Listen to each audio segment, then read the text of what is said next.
care workers and working with other provinces. This is Global News. I'm Toby Kerr. Both Alberta and Ontario are lowering the minimum age for the AstraZeneca vaccine to 45. Ontario will start offering the Oxford AstraZeneca vaccine to those who learning is still off limits. Creighton Holtby dominated, and the Canucks stunned the Maple Leafs overtime in their first game back nearly a month. The Jays fell to KC. The Raptors beat the Thunder. Sports at 45.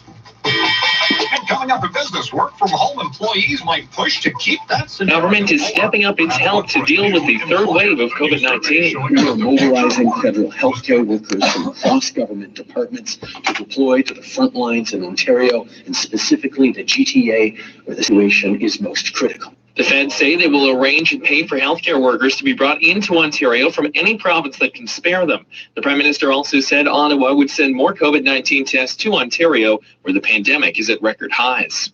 Quebec continues to count high numbers of new COVID-19 cases, though they are far below Ontario's record numbers. Quebec reporting over 1,300 new cases, along with 9 new deaths related to the virus. Hospitalizations in the province declining slightly, but the number of patients in intensive care remains stable at 175.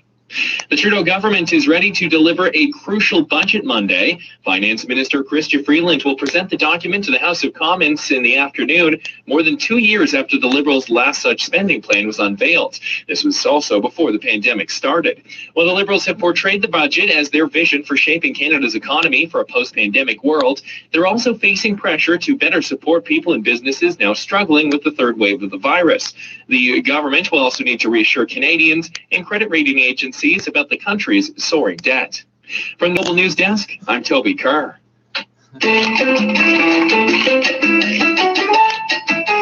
Welcome back to the Sunday Night Health Show. Maureen McGrath here, hosting this program for you. If you have any questions at all, the number to call is 1-877-399-9898. That's 1-877-399-9898. Or you can email me at nursetalk@hotmail.com. And if you have, I have some text up here on the board.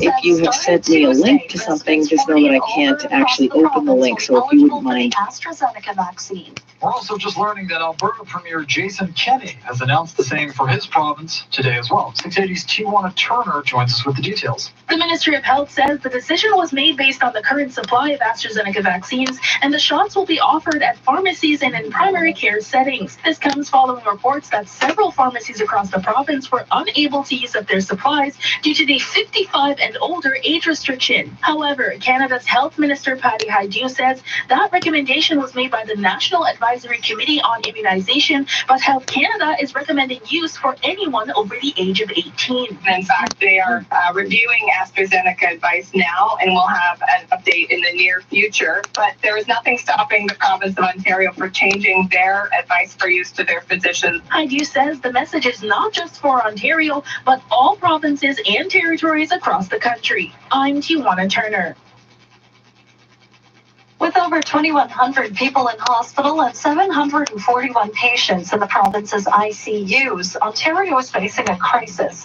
680's Parliament Hill reporter Cormac McSweeney tells us the federal government is sending additional healthcare workers to join the fight. Canadians are with you. That's Prime Minister Justin Trudeau's message to the people of Ontario as he announces health professionals across several federal departments are being mobilized to be deployed to the province with a focus on alleviating the stress on the health system in the GTA. Trudeau is also coordinating efforts with Atlantic provinces and other premiers to see what resources they can spare. He's also working with municipalities To directly deploy rapid tests to hotspots in Ontario, especially for essential workers and workplaces. Trudeau's also calling on employers to offer sick days to essential workers, and he defends the federal vaccination rollout following criticisms from Premier Doug Ford. Vaccine shipments surpassed initial delivery schedules by over 50% for the first part of the year. On top of this, the feds are helping virtual healthcare and self-isolation centers in the province with $130 million in new funding. A statement from Ontario's health minister says they're grateful for the federal support. Cormac McSweeney, Parliament Hill. Tomorrow, the Liberal government is unveiling their first budget in 2 years. This is one of the most anticipated budgets any Canadian government has unveiled as the nation perseveres through the third wave of COVID-19. A government source has confirmed to 680 News that some of the considerations in this budget include extending emergency supports for Canadians who rely on them, incentives to push companies towards green business, and getting Canadians back to work with a new hiring program. This is also Chrystia Freeland's first budget as finance minister since she took on the role after Bill Morneau resigned following the We Charity scandal. The Liberals previously said this budget is showing their vision for Canada's economy post-pandemic, but critics say it should focus on supporting businesses and people now. The NDP claims the Premier plans to shut down legislature by Wednesday. The Tories denying that claim. 680's Michelle Mackey tells us NDP leader Andrea Horwath is vowing not to cooperate with any kind of shutdown until the Ford government puts certain measures in place. Ontario NDP leader Andrea Horwath says the shutdown is the Premier's way to avoid accountability. We need to be in the legislature to hold the government to account and to scrutinize what it is that they're doing and to be the voice of everyday people. The official opposition party leader says NDP MPPs will not cooperate until 4 primary demands have been met. What we need is paid sick days in Ontario. What we need is the cancellation of those, complete cancellation of those extra powers that Ford announced. Thirdly, shut down all non-essential workplaces. And finally, direct financial support for workers and small businesses. The government House Leader's office, meantime, insists the legislature will be in session this week. But Liberal leader Stephen Del Duca is doubling down on the NDP's claim and says Ford has tied the opposition's hands and is forcing a closure in the same week the Liberals' bill on paid sick leave was to be debated. I'm Michelle Mackey. Ontario students return to school tomorrow following a mid-April break. On April 12th, the Ford government announced that students will continue to while you're still thinking about that, let's change the subject. Due to rising COVID-19 cases and variants of concern. It's unclear when students will return to the classroom. However, in-person learning will be available for students with special education needs as early as April 21st. This is so when I was back on my husband, I definitely prepared for the work and I made all of those. Put extra attention to accommodations. It was hard to do letter information journeys. And literally prepared for the work. 261,000 new cases of COVID-19 today alone. We get the details from Karen Seola of City News. Gasping coronavirus patients crowd hospitals in some of India's worst hit cities. Wow. As You make it sound like you're just hanging out, eh? Could become a catastrophe. Yeah, you sick people. Ventilators, medicines are in short supply, even oxygen is in short supply in more and more states. India reported more than 261,000 new cases on Sunday alone and over 1,500 deaths. In the capital, about 1 in 3 people now test positive. Says Delhi's chief minister. Fewer than 100 ICU beds You're going to remain. get your herd immunity, but not the way you want it. But India's battle against COVID-19 is not just its own. As a devastating second wave of infections hits home, the government has restricted vaccine exports, slowing down efforts to vaccinate the world. Karen Seola, City News. Well, it could be And the argued Vancouver Canucks were back in action after more than 25 players and staff tested positive for COVID-19, but it was bad news for our Leafs. Some wondered if they would play at all again this season. This after a total of 25 players and staff were affected by a major COVID-19 outbreak last month. But they collectively recovered, and the Vancouver Canucks returned to the ice for the first time since March 24th and stunned the Maple Leafs 3-2 in overtime in their own building. Bo Horvath was the hero on offense with 2 goals and an assist, including the game winner. It was Braden Holtby who shut the door on Toronto, though. The veteran netminder made 37 saves to lead Vancouver to just their 17th win overall. There will still be plenty of logistics to work out for the Canucks moving forward to complete their regular season schedule. For the Maple Leafs, it's a 4th consecutive loss. These 2 teams rematch again Tuesday night. From the Sports Desk, I'm Ben Lewis. We'll check gas prices next. Canada, who's had a double lung transplant as a result of COVID, the very first one. So you understand what he's going through at this time. So it's one thing to suffer as you described. It's something else to receive the lungs of another, to have somebody breathe air into you. What is it like in that recovery period? you go through a lot of ups and downs, and the times in the ICU, it was really challenging. And I kind of thought right away, like, oh my gosh, as soon as that breathing tube would come out, how easy that first breath would be. I just assumed this will not be changing at midnight. It's set to hold at just under $1.31 a liter at most GTA stations. Your traffic and weather, 60 seconds away. 680 News Time, 11:40. Mazda of Toronto is Ontario's #1 Mazda volume dealer for 7 years in a row. Is the misbehaving inanimate objects that will always get it in the end, because we've kept everything in. That's what printers are for. Yeah. When they can't do built-in obsolescence in them anymore, they'll just put in enough of an irritating tick so that people just kick them to obsolescence. Yeah, because if we don't take it out on the printer, I don't know what we're going to do. Get therapy. Yeah. And whether you smash up a printer or have therapy or cry every day for months, there are the added worries to your suffering, the pressure of showing the appropriate response. And so much of this pressure is based on zero evidence.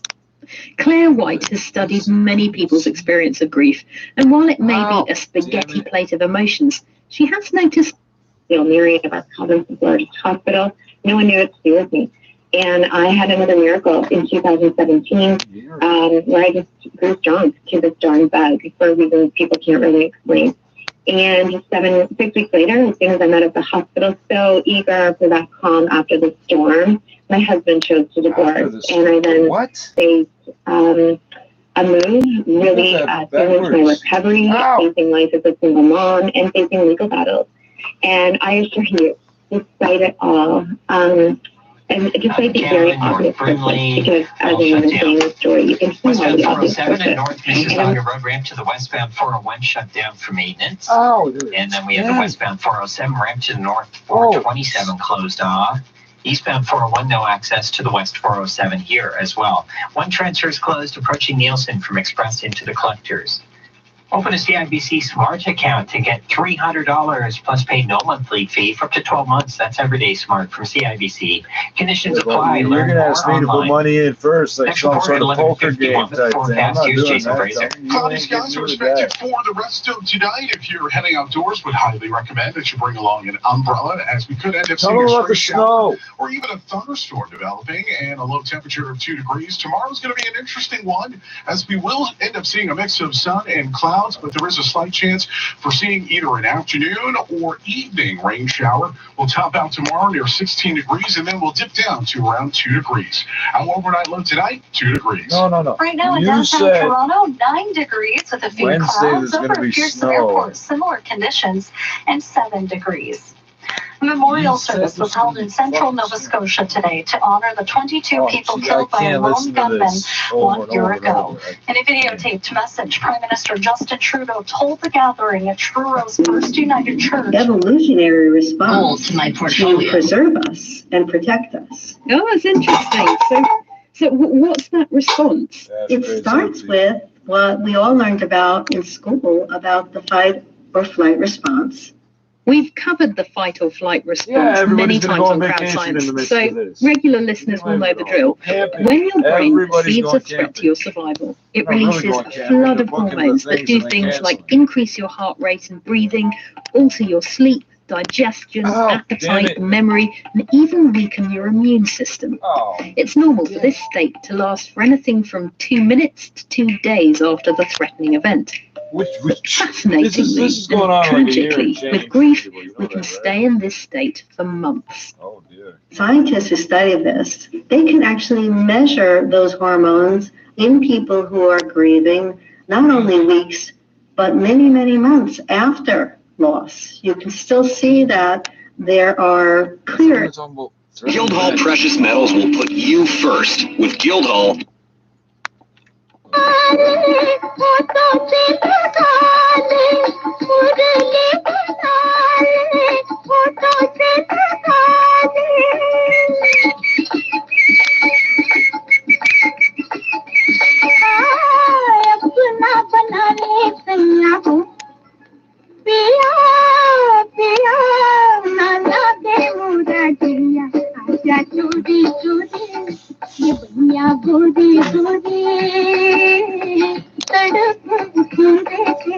प्यार से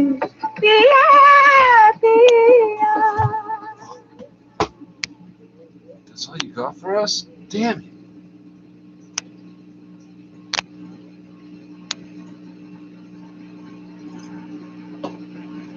What the fuck is this? Well, this is incredibly interesting. Continue to function, survive, in the face of something that would be so overwhelming that we could be incapacitated and find it difficult to get through our daily life. So should we be thanking our grief response? Our body gears up to fight a bear, and that state provides us with some of the armor we need to protect ourselves from being overwhelmed by a mountain, or should I say a bear load, of sadness. What? That's certainly part of the answer for Oliver. Grief is a way of processing trauma, allowing us to get through it in manageable chunks of sadness. You're listening to Crowd Science from the BBC World Service, and we're trying to answer the question, what's the point of grief? So there are no 5 stages of grief, just a soup of guilt and longing, dwelling on what had been and questioning what could. Stay informed about your PM or MP or MVP on demand or with 24/7 live streams for free on the Global TV app. But that was taken. What app's got it all?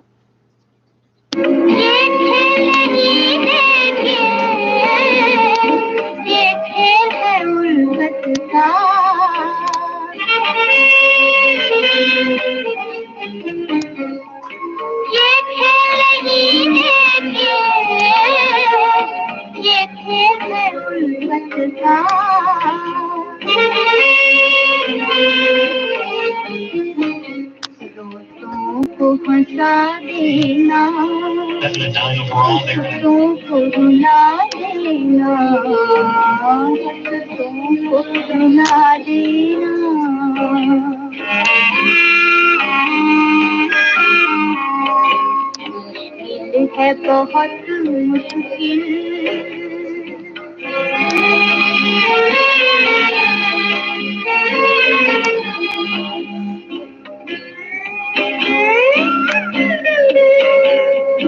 दिलवानों की दुनिया में जब कोई दिलवानों की दुनिया में जब कोई आए तो खत्म नहीं ना जाए तो दुआ देना जाए तो दुआ देना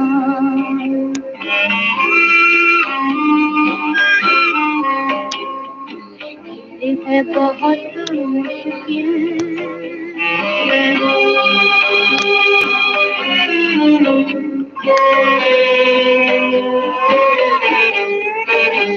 उलझन है बहुत फिर भी हम तुम्हारा भूलेंगे तुम्हारा भूलेंगे उलझन है बहुत फिर भी हम तुम्हारा भूलेंगे तुम्हारा भूलेंगे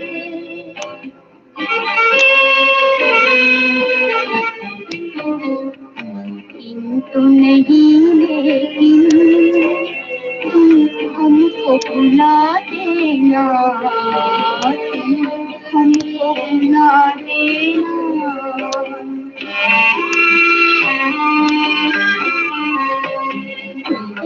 दिल है बहुत मुश्किल चाहत का भुला देना चाहत का भुला देना दिल है बहुत मुश्किल गीतमाला में आपका स्वागत है इंडियन सुप्रीम की वीनस जिदनासी मधुबाला। शरारत और मासूमियत जिस चेहरे पर हो वह चेहरा तो सिर्फ एक ही एक्ट्रेस का हो सकता है, मधुबाला का। बच्चों की तरह जब वह खिलखिला के हंस पड़ती तो दर्शकों के दिलों में बिजली सी गिर जाती। सपने में आना रे सपना मेरे सपने में आना रे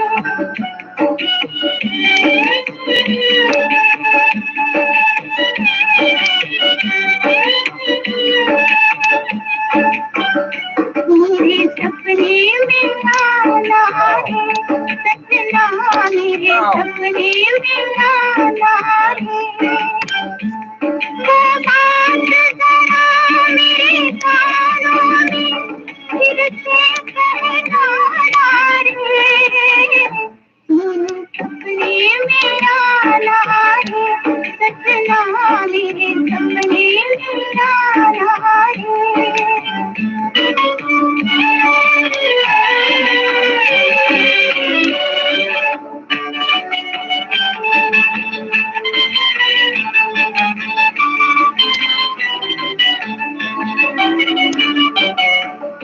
थके नैन पिया देख राह तेरी थके नैन पिया देख राह तेरी धीरे धीरे जान करे चांद की उदेरी धीरे धीरे जान करे चांद की उदेरी समा भरा दे तुम्हारा रे सजना मेरे सपने में आना है सजना मेरे सपने में आना है मेरे सपने में आना है सजना मेरे सपने में आना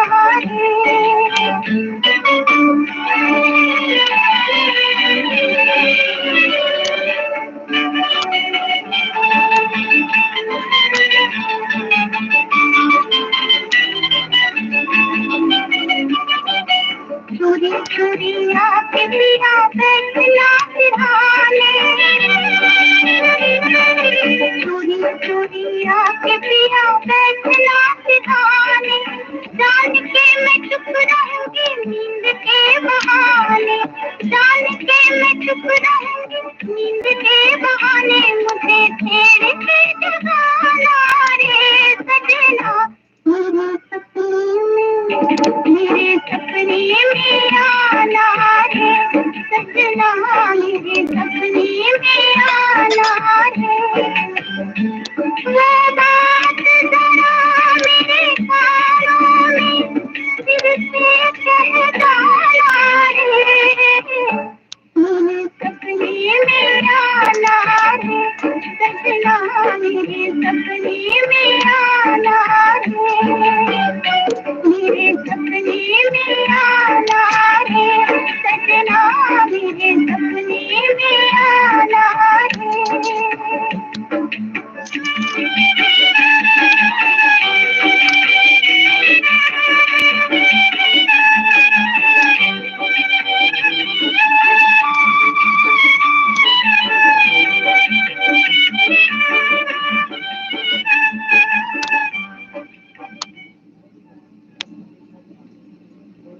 मुमताज अताउल्ला खान उर्फ Madhubala.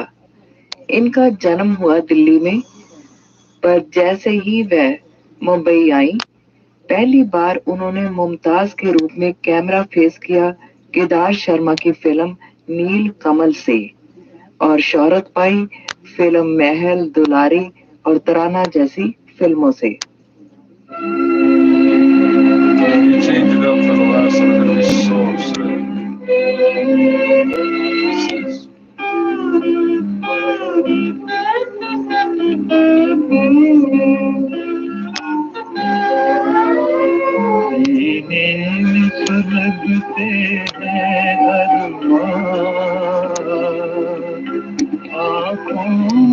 Buy your guitar, I'm gonna be very upset. ये आज तेरी दुनिया से हमें तकदीर कहाँ ले आई है, सीने में सुलगते हैं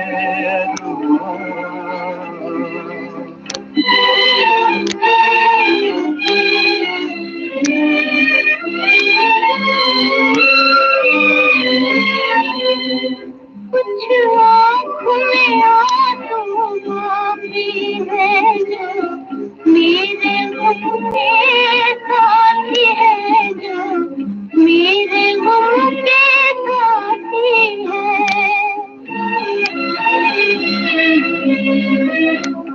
अब दिल है न दिल के अरमां है अब दिल है न दिल के अरमां है बस मैं हूँ मेरी तन्हाई है सीने में सुलगते हैं ना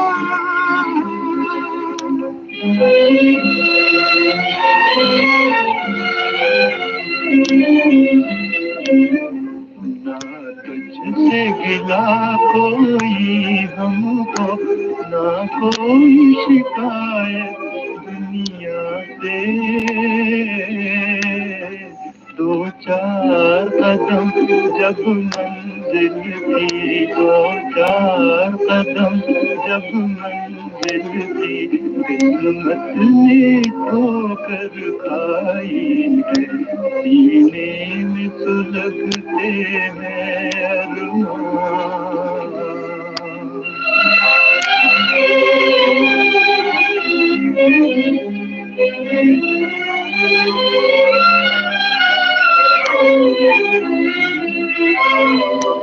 ऐसी आग लगी मनों में जीने भी न दे मरने भी न दे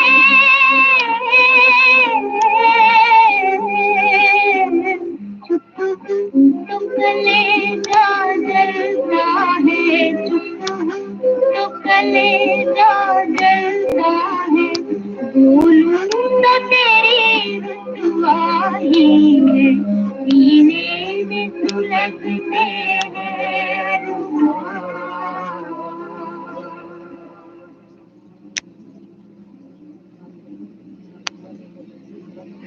कामयाबी ने मधुबाला के कदम छुए। लाल दुपट्टा, अमर, महल और शराबी जैसी फिल्मों के आते ही उनकी शख्सियत का एक और पहलू सामने आया जब उन्होंने दर्शकों को खूब हंसाया अपनी दिल लुभाती शरारतों से।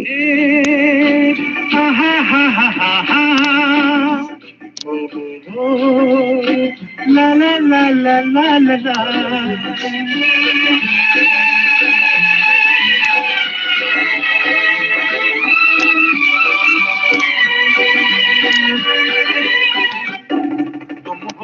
हंसी कहाँ के हम चांद आसमां के हाय हाय गुरूर इतना हाँ हाँ हुजूर इतना उफ ये अदा है ये नशा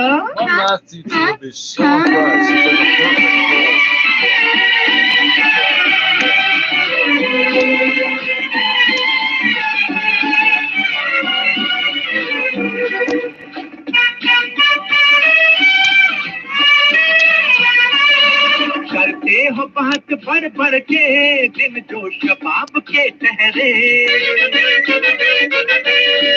करते हो बात भर भर के दिन जो शबाब के ठहरे क्या तीर मेरी नजरों के दिल में जनाब के ठहरे उफ ये गजब हाय हाय ये धब हाय हाय हाय तुम हो हंसी कहाँ के हम चांद आसमां के हाय हाय गुरूर इतना हाँ हाँ हुजूर इतना उफ ये अदा है ये नशा हाँ हाँ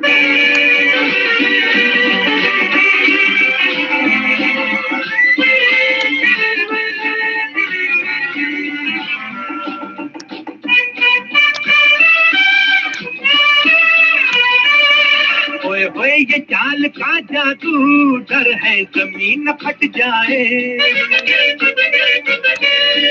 ओए ओए ये चाल का जादू डर है जमीन फट जाए सीने को थाम कर रखो दिल ना जगह से हट जाए ये अकड़ हाय ये पकड़ हाय हाय हाय तुम हो हंसी कहाँ के हम चांद आसमां के हाय हाय गुरूर इतना हाँ हाँ हुजूर इतना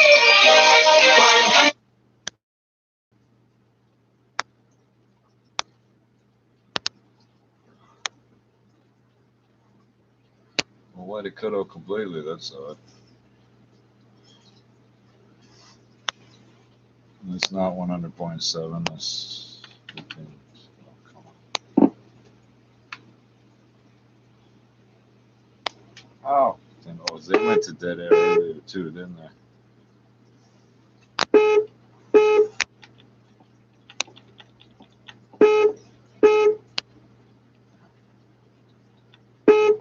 Half these fucking stations will fucking work. What damn?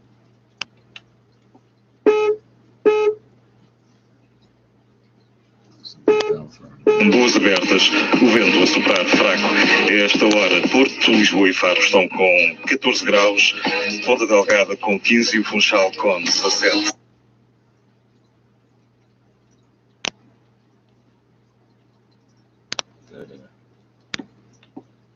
Confinamento no país, são várias as reaberturas, a começar, Margarida Vaz, pelo regresso das aulas presenciais. Os estudantes do ensino secundário e do ensino superior voltam.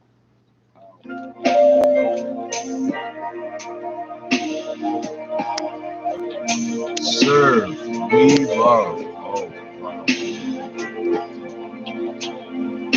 Somebody got that.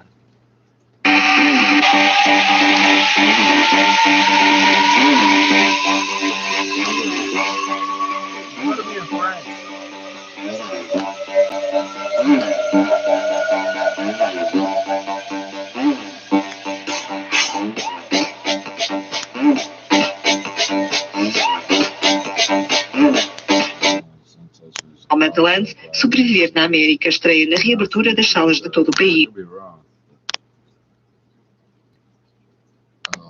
Although those songs get remixed the most, don't they? Whether they like it or not.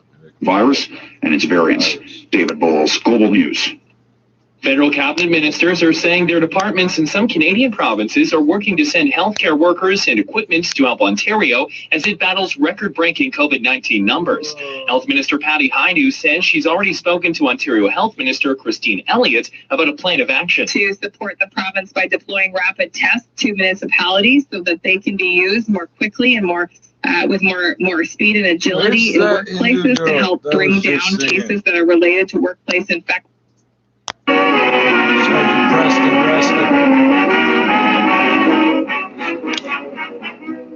Here's a letter from Alberta, Canada, written by a young wife who asks me not to mention her name, but who gives me full permission to read you this experience of hers. My husband came home the other day with a gelatin dessert not manufactured by the Jell-O company. Being a dutiful wife, I'm mumbling something about having just purchased 3 packages of Jell-O and let the matter drop. But I knew that this was my opportunity to prove that I know food values and quality in purchasing. So I made the gelatin dessert my husband had brought home, and I also made Jell-O. Jell-O gave me a more richly flavored, firmer dessert that set in half the time. And now friend husband is thoroughly convinced that I know my business. Well, we're grateful to you, young lady, for sending us that letter. It bears out what I've so often said, that Jell-O's fine, fresh fruit flavor is tops in taste. No other gelatin dessert can equal the famous extra-rich fruit flavor of genuine Jell-O. But remember, there is only one Jell-O. There's a gelatin factory in my neighborhood. By name. Look for the... From a 2-0 deficit against the division-leading Maple Leafs to win this game 3-2 in overtime. Captain Bo Horvat's second goal of the game was the OT winner. The highlight, though, was a ridiculous save from Vancouver goalie Braden Holtby, who made a... Os cabo-verdianos da justeza daquilo que foi o percurso da governação, situação muito difícil, e da justeza das nossas propostas para o futuro. Ulisses Correia Silva vai mais longe e lança farpas à oposição. Diz que a política do PACV e de outros partidos é de terra queimada. Em 2016 eu tinha dito que ninguém perdeu as eleições. Desta vez houve perdedores.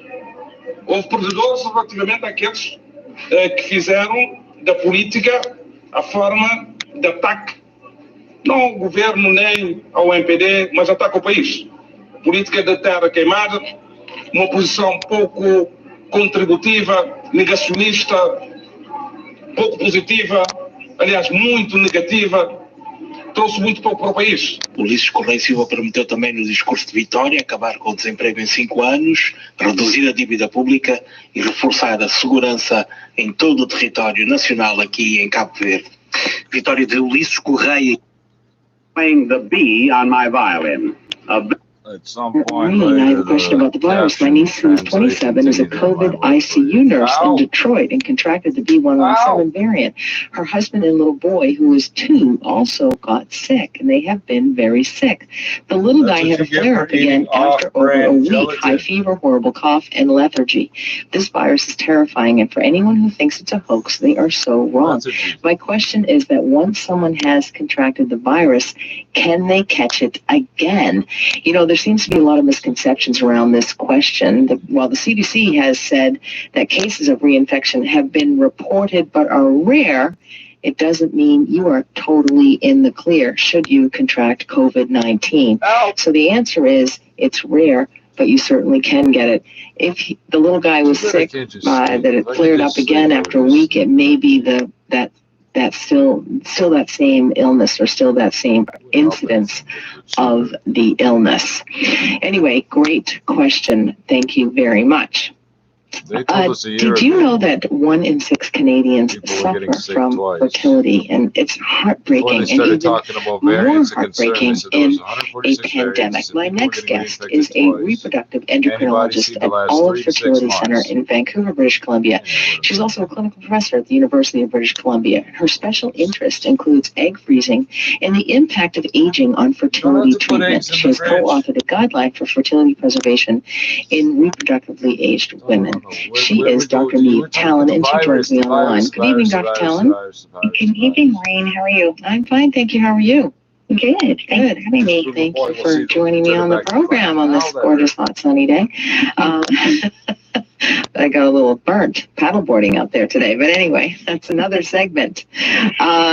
This is Infertility Awareness Week.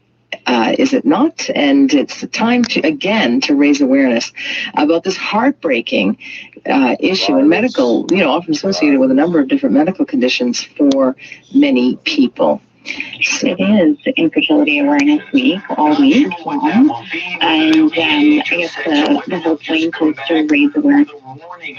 Now let's forget it. Say, Kenny, I wanted to sing you a song earlier. With blood clots. The pause was to take a look, make sure we know all Ready? Yes. I want to take this opportunity of wishing you and your company a very, very happy New Year. Say, what is it? How long are you going to keep coming here? Until I get paid. Goodbye. Is he going to stick around all year? It looks like it. Sing, Kenny.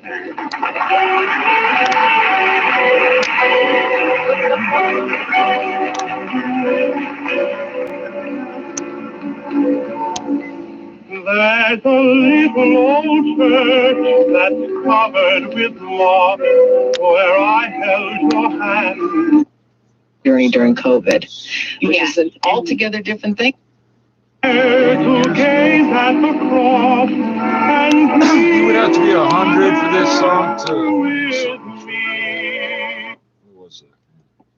8 weeks of 2020 during the first wave of COVID-19, we actually have done more treatment cycles and seen more patients than ever before, which is quite amazing. We've done more egg freezing cycles than ever before, and I think this all, shows us that patients are, spending a lot of time at home. I think with virtual and telehealth medicine, they're able to access the care that they need a little bit more easily now.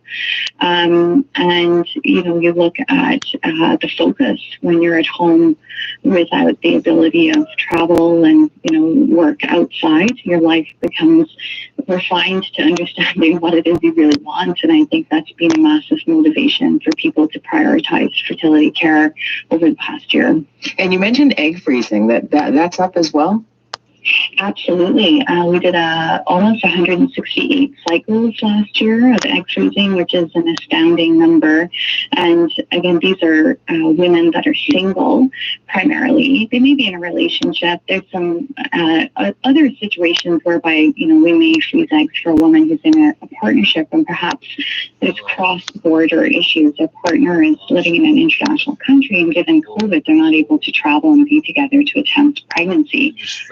you know, if you're in a high risk age group and you're aware that can impair your overall outcome for fertility, you know, you'd be more motivated to act upon that now. So what's the logistics of that? Date, right? If you're a single woman and your priority is to try and, you know, preserve having a family in the future, we're seeing a lot of these women coming in because they just don't have the opportunity to meet anyone right now. Right, yes, dating. Human race about to get wiped out by the common cold. Can you tell us something about these Swiss seed banks and how do you courier that shit around? How do you keep it cold?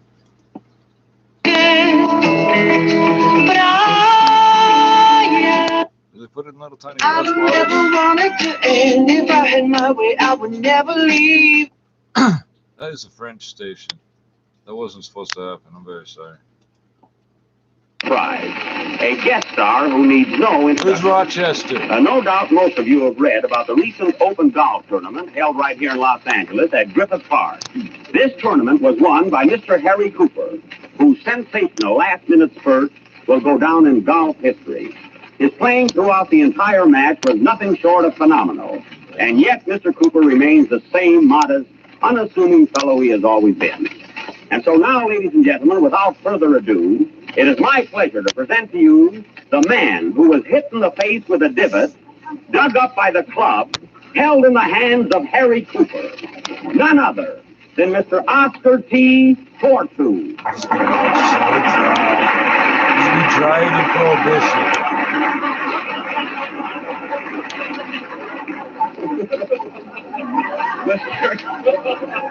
Mr. Fortu, it is a rare privilege to have you appear on our program. Thank you. I know how you feel. Now, as I understand it, a week ago Saturday, you were hit with a divot. That is a clump of dirt thrown up by Harry Cooper's club. Is that correct? Yes, indeedy. Now, tell me, Mr. Fortu, how did you happen to get hit in the face with a divot?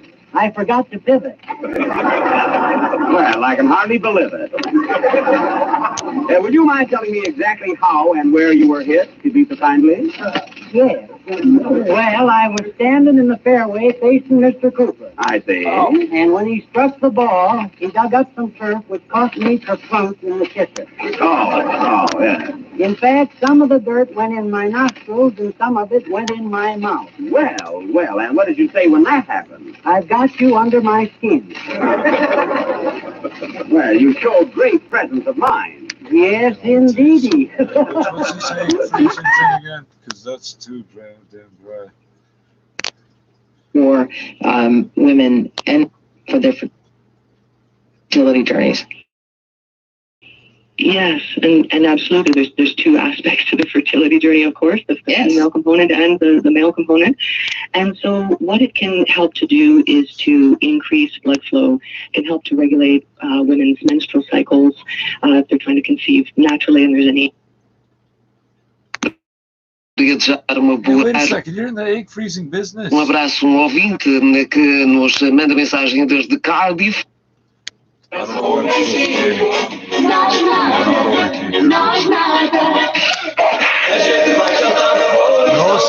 fuego.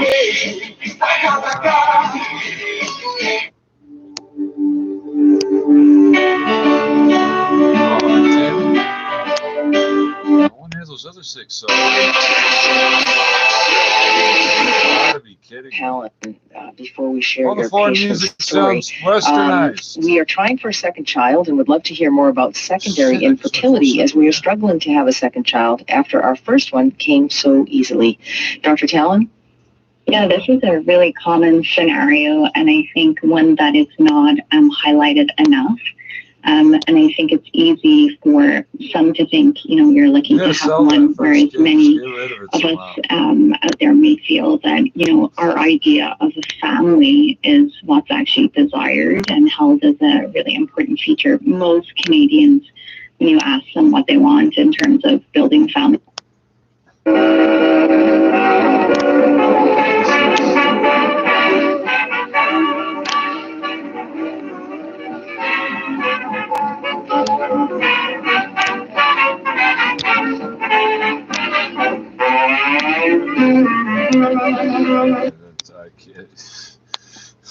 There's a half a joint just waiting to catch fire here by itself. So I'm gonna, that's a fire hazard, so I'm just gonna get rid of that safely. What was this?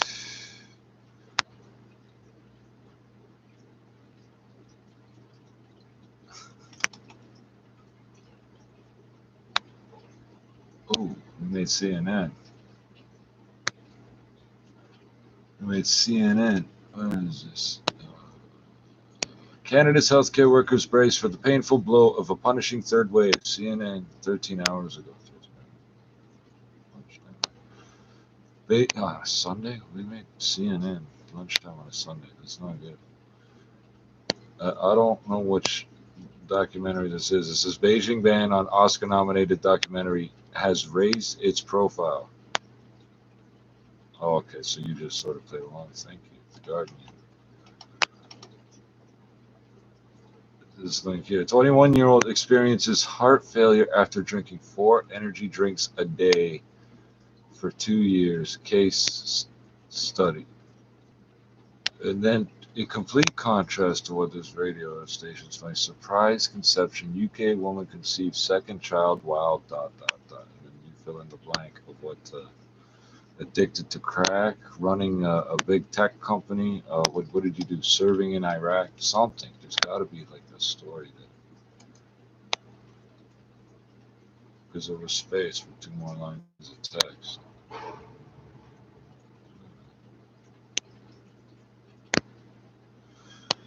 I love how everything keeps freezing up just randomly. Ow! Damn it!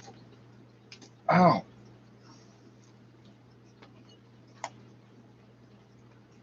Fucking hell. Oh. That was loud as fuck. Oh, and they're putting up roadblocks on the Ottawa-Gatineau Bridge, and there will be police at the ferries or some shit. Politely asking you where you're going.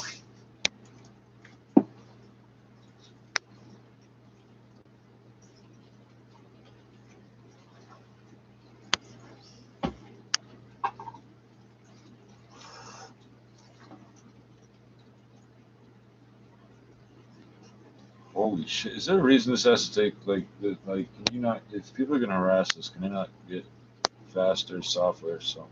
Will transition. Sims points out one in jobs in Canada's economy are tourism related. Now, guests are providing refunds for all travelers since November 1st of last year. At the Business Center, I'm Chris McCusker. Lots of people are frustrated waiting for a vaccine back in Toronto. And as All News Radio's Caitlin Lee tells us, the Toronto rideshare driver says he feels especially confused and left behind. Sunny is working on the front lines of this pandemic. Basically, you don't know. Sometimes these people, they can be 3, 4 fucking minutes, man. Seriously. 40 minutes or 5 minutes or 10 minutes, doesn't matter. You always worry. But as he attempts to get tested for the virus regularly, he's been jumping through some hoops. Despite being swabbed once before at a pharmacy, he's now been denied an appointment and told to head to the hospital instead. In a statement to 680 News, Shoppers Drug Mart says they're simply following provincial guidelines, which allows them to test teachers and those who work in LTC homes, but not rideshare drivers. Sonny just wants to avoid bringing the virus home to his family. I'm Caitlin Lee. Some international news, 13 people drowned when their SUV plunged into an irrigation canal in northern Philippine mountain city. Police said 2 of the 15 occupants of the SUV survived with injuries. The driver was among the dead. Wait, how many? 7 children. Initial reports indicate the driver suddenly lost control when the SUV skidded off the road. Almost 20 minutes after the hour, coming up in 60 seconds, we'll look at your weather forecast. You're listening to All News Radio. The News Watch never stops. This is 680 News. Scott McGilvery here. I've done hundreds of home renovations over the years, and I'm particularly careful about what I put under the floor. Oh, dude, yes, up and down, Yes, we're waiting, because your internet connection is so I could care less about the little exploit things that get means nothing. You're doing nothing. You're accomplishing nothing. Yes, it's going up and down. It's very impressive.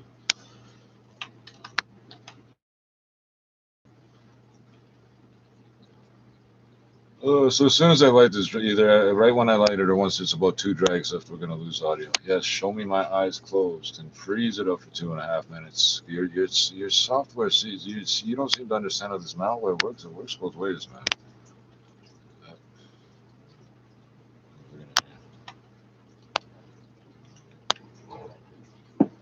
So all that banging is railway cars.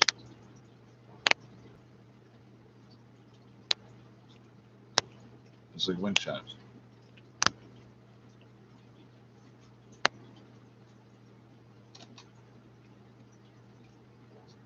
I live in a tower, and there's mice and gargoyles. Oh Jesus, this is ridiculous.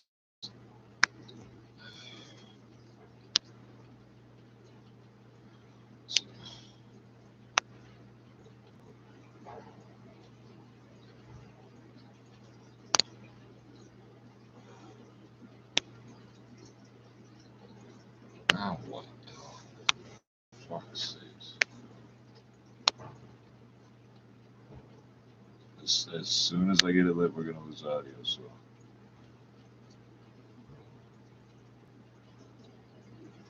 It's classic denial of service. Please keep showing.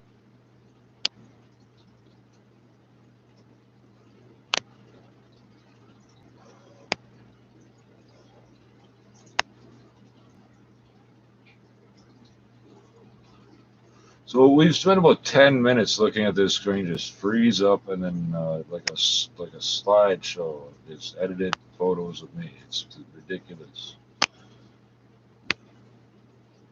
The amount of time these people wait. The amount of time these people waste on trying to bother it. Keep it up. The amount of time these people waste on trying to harass is ridiculous.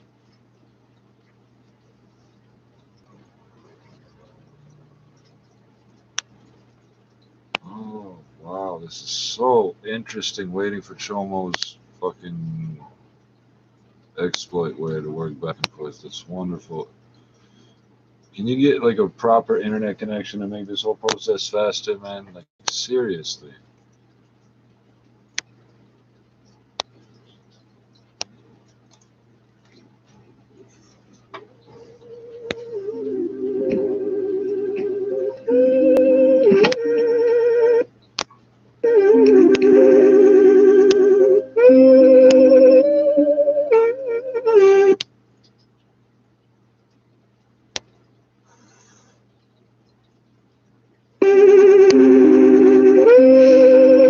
Yes, it's going up and down. We know you're very impressive. You need to relax. Son of a bitch, I don't need no feedback. I'm trying to put my seat back. Don't worry about that other shit. They'll never get it back. Rise like a phoenix from the ashes, like they said I never do. The ones always talking, never got a clue. Who the fuck am I now? Who the fuck is you? Riding with my dogs, we just trying to get this money. You can put that on me, we keep the artillery. If they cross me, then it's alright. There's like a 2-inch wide strip of light up and down. In the search of finer things, maybe God will notice me if I play. That's what it sound like when the pistols sing. Mama checking the obituaries, hoping she don't see me. She cry when they talk about the boy on TV. Wake up some mornings and I don't wanna be me. Say the criminal or gangster is all it ever be. Like there's nothing positive in me. I am positive you're not getting rid of me, at least not that easily. This is how much time. This is how much time they spend. It's up and down, up and down. This is this guy's whole thing that still works out of all the hacks he's been doing. She's so impressive. Go up and down and up and down. I thought, okay, we've shown it 1,000 times.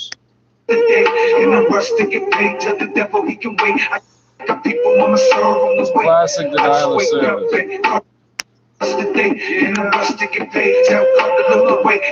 Simply wanna see yes, wake up and crush the day. Yeah, they say home is where the heart is, but back home I was living hard. We all hard-headed, trying to prove whose head's the hardest. If thugging was an art, you could Consider me an artiste. Most my friends grew up not knowing who their father is. Nothing in their fridge, you can see they ribs. Yep, this is how we live. Coming from a place that had nothing left to give, nothing left to take. There's nothing on the plate, but I'm dreaming of a steak. Everything at stake. I gamble with my life, either 5 stars or behind bars. Love the jobs, we're holding on. Puff up, pass it on, cause I feel pain too. What I've been through ain't what you've been through. What I feel you, yeah, it's true. Everything outside your window waiting to kill you. You think you know, but you ain't got a clue. Hear me, young Sherlock. Ain't no such thing as a sure shot. It's a cold block, and I just want what you got. 8-second cycle. Don't make a scene. Just give it up. That's how it is. Where the fuck I'm from? Just export. I just wait. So all it really does is show you. In the rest of your pay, tell the devil he can wait. I got people I'ma serve on the way. All it shows you is what pisses this guy off, apparently. I'll just switch to something else if I have to.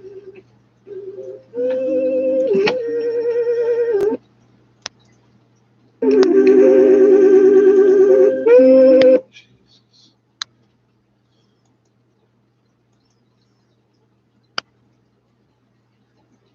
It's incredible how much time and effort. It's incredible how much time and effort. Yeah, I'll just wait another 2.5 minutes. It's incredible how much time and effort they spend on what? What are you stopping from happening? Reading the words of my victim lipsticks. Hit your same matters. Niggas know I'm running through the streets of beast. Like the hamburger with the burner. No food surfing. Yeah, still M3G repping. Man, sitting in the vehicle. Lighting on people. Taking your back position like a reaper. Kneeling with the hammer. Call it Tim Tebow. Holding on the hammer. Call it Home Depot. Everything I'm doing is illegal. Everything I'm doing is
be my rival.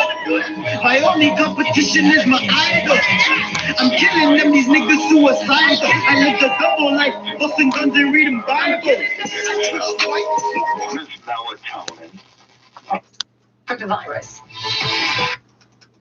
Hard hit Ontario, a COVID-19 lifeline. The Prime Minister. With a black gun, I'm getting bread, these niggas pigeons, give them breadcrumbs. I'm rocking niggas in my city, got a pretty drum. I'm shitting on the road, kicking dump. My lifestyle check yours, don't compare it to. Brody, you will rock a man to sleep, don't get mad at me. I'm always speaking in the third person, cause there's three of me. One's a dope boy, a rapper, either he just shooting me. I just run up on him, don't get caught, screaming DGC. I just run up on him, let him up like a Christmas tree. I heard gunshots in the sun. Didn't get no sleep. Really, I was broke the whole time that I lived in the beat. Put a hand around me, I'm a plastic. Niggas sleeping on me, wake up out in the casket. Fucking yellow gold, my neck look like an omelet. I'm like MJ, and these niggas didn't stop it. Niggas still don't care, really, they're in the right carpet. On the hilltop, walk up, really rock it. I'm like MJ, and these niggas didn't stop it. Niggas still don't care, really, they're in the right carpet. These niggas didn't stop me. I was like, Dennis the Menace and I'm like, rock man. I'm top 5 in the city. Adults in the U.S. have now received at least one COVID. And we'll be with you again next Sunday night. Meanwhile, I want to thank all of our guests this evening. We have many listeners.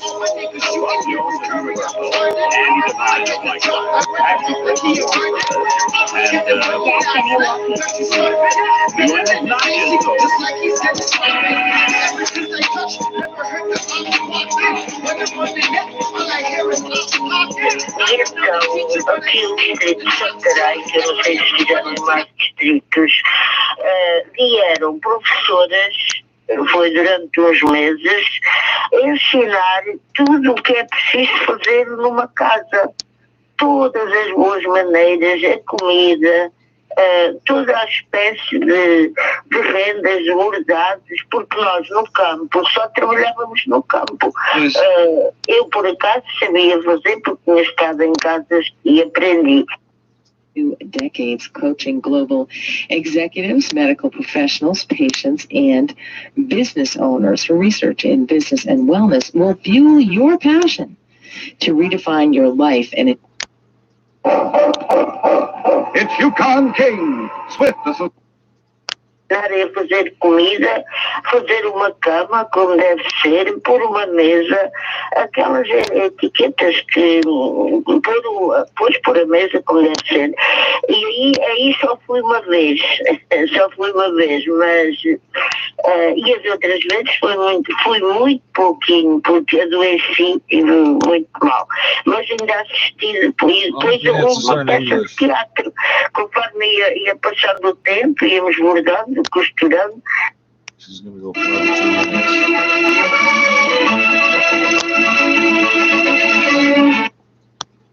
A tarde recreativa, que vieram os senhores aqui do Ben Pickens and his young wife Judy stood on the deck of the riverboat as it docked at Selkirk.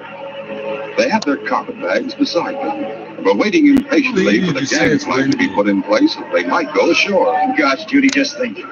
By tomorrow, we ought to be settled in Beaverton in our own place. I know, Ben. I still can't get over our good fortune, having your grandfather, Ned Beaver, leave us everything he owned. Do you think we can take possession right away? I guess so. The letter from the lawyer said to come right to his office in Selkirk, and that things would be settled promptly.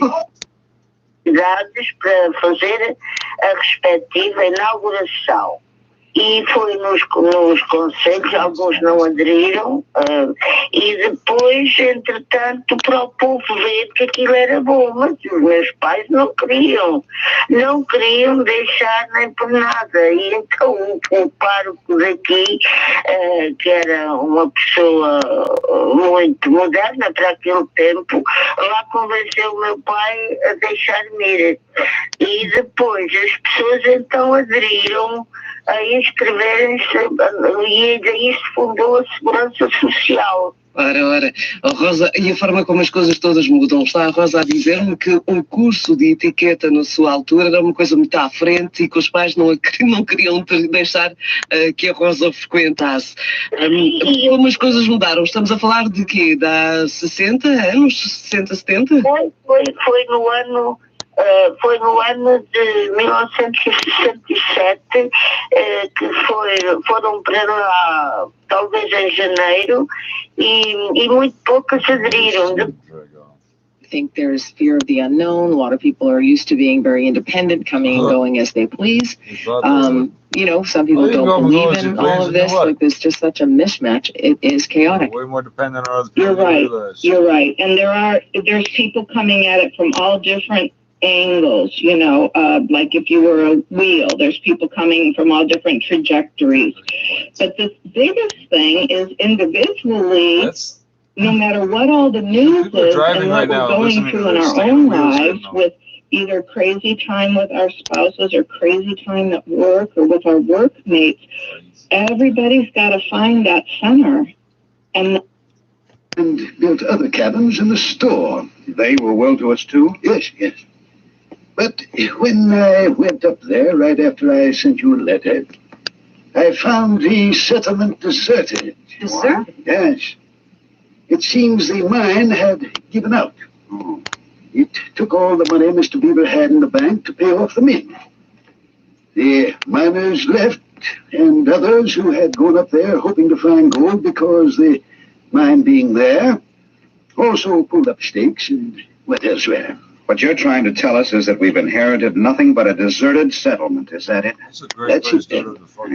I told you that in my second letter, but I suppose you'd already left for the Yukon by the time it arrived in the States. Yes, we packed up and left right away. Yes. It took almost all our money to get here. Gosh, I don't know what we'll do now. You're like learning to be a scuba diver. Even going up there seems to me. Ben, we came all this way dreaming about living in Beaverton. At least if we do go there, we'll have a roof over our heads until we know what to do. I'm sorry about all. Whatever, you know, belief in their capacity to achieve.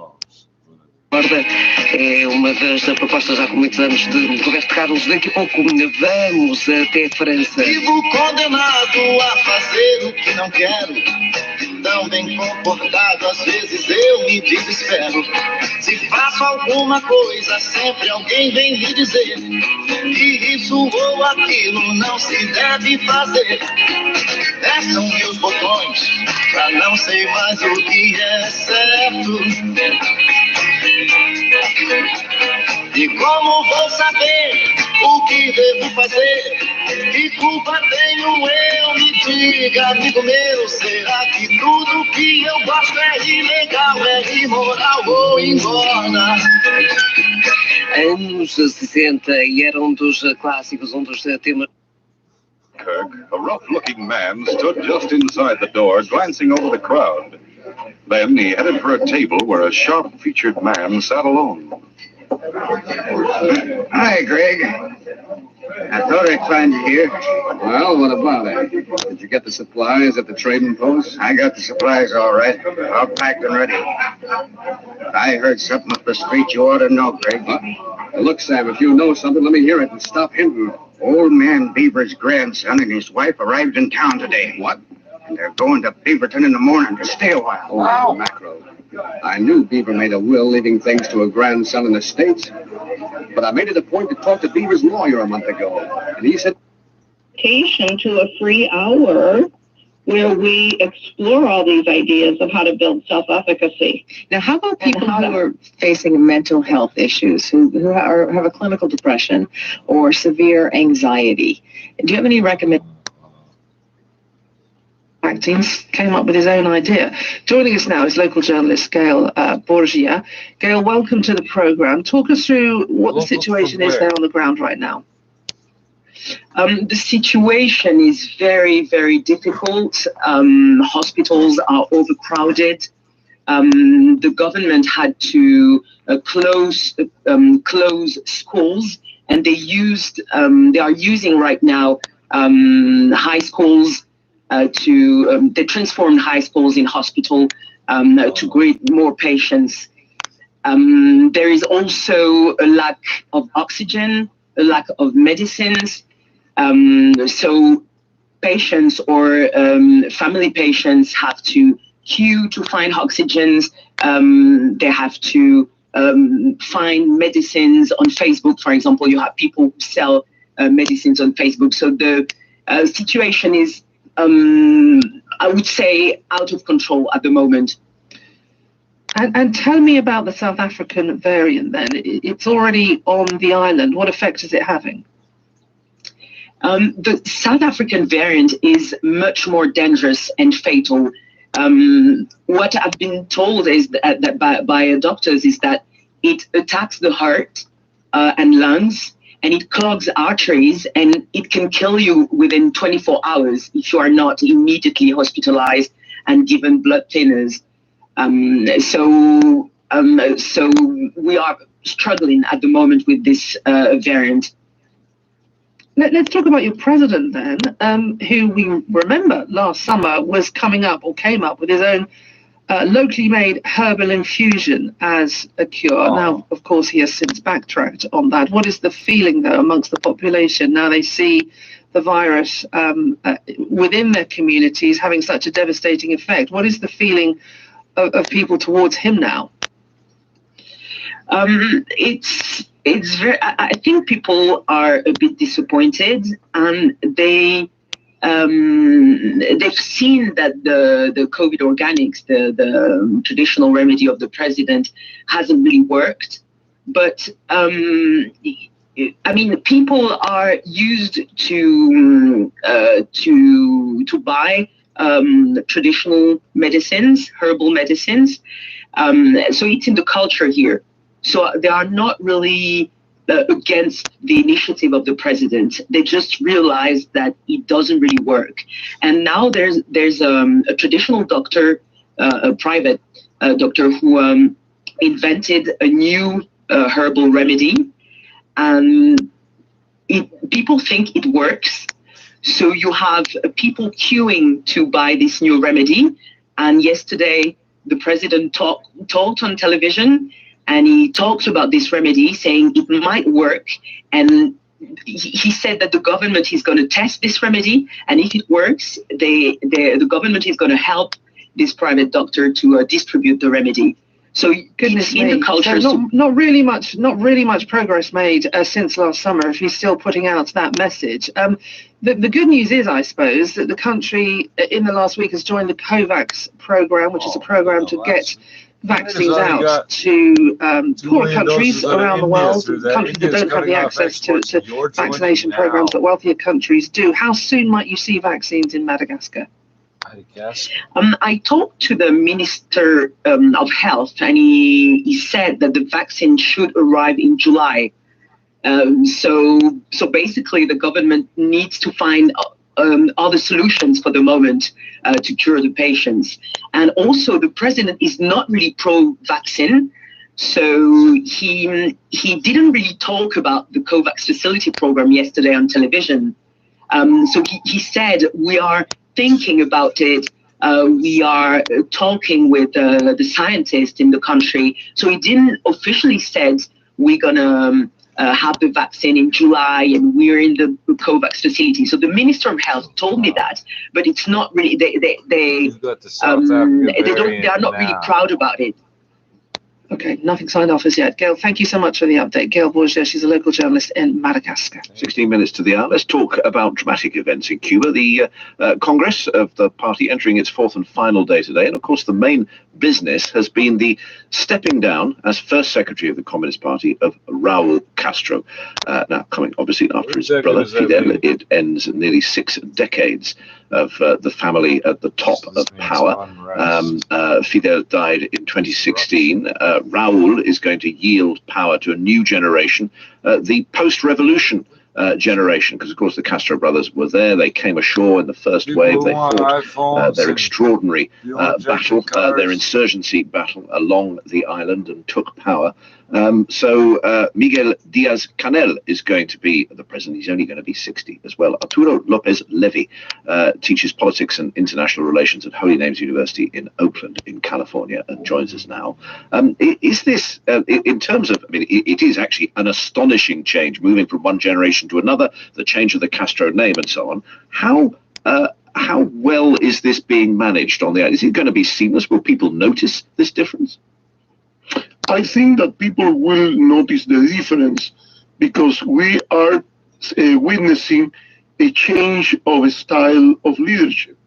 The leadership of Fidel Castro, the Fidel in command model, was replaced by Raúl, but only temporary. The new generation doesn't begin the rule in a charismatic moment. Therefore, they don't have this as a song of legitimacy.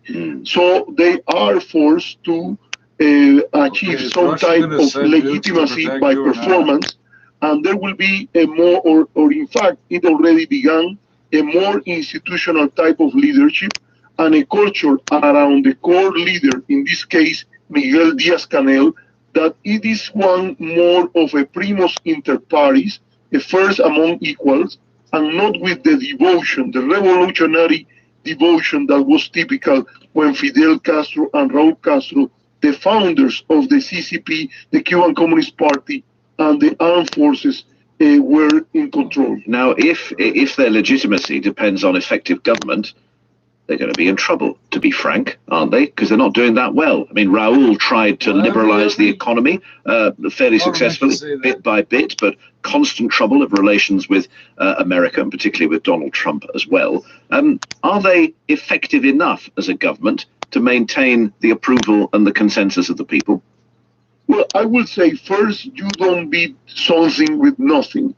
And the stage of the Cuban opposition is one of terrible chaos. So although you are right, whatever the good legacies might be of Raúl Castro, economic sustainability is not one of them. So the country is in need of a speeding of the economic reforms that were announced since 2011.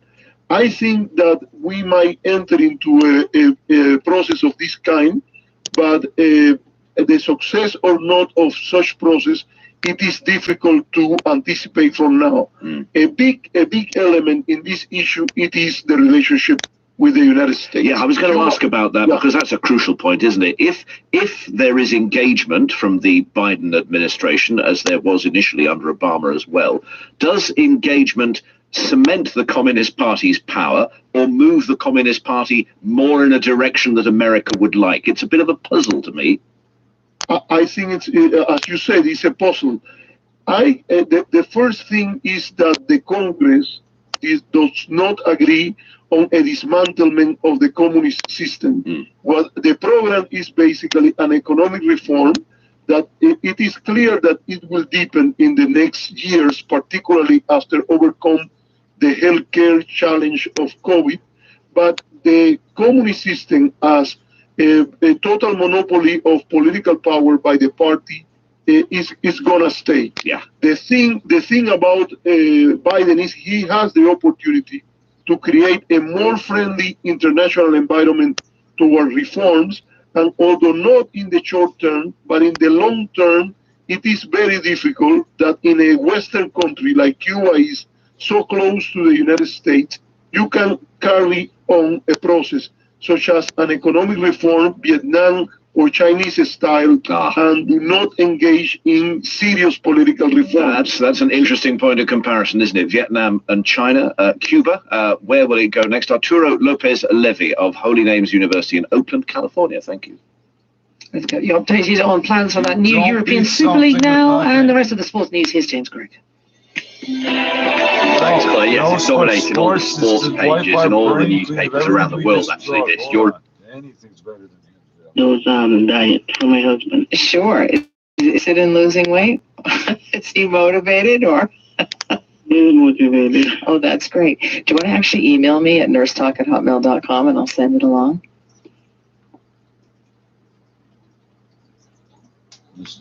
sacred tree has been postponed until the excavation of the 6 newly discovered pits at Sangxingdui ruins is further carried out to find more information.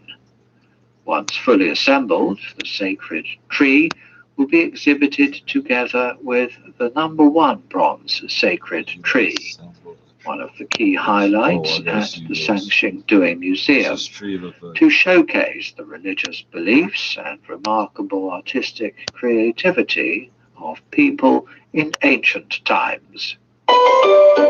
You're listening to Special English.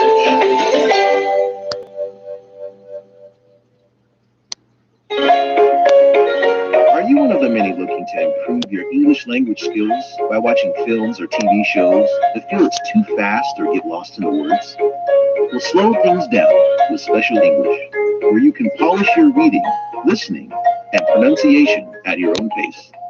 Get caught up with current news and international affairs while getting your daily English lesson with us. Find us on chinaplus.cri.cn, Apple Podcast, or Shimane by searching for Special English.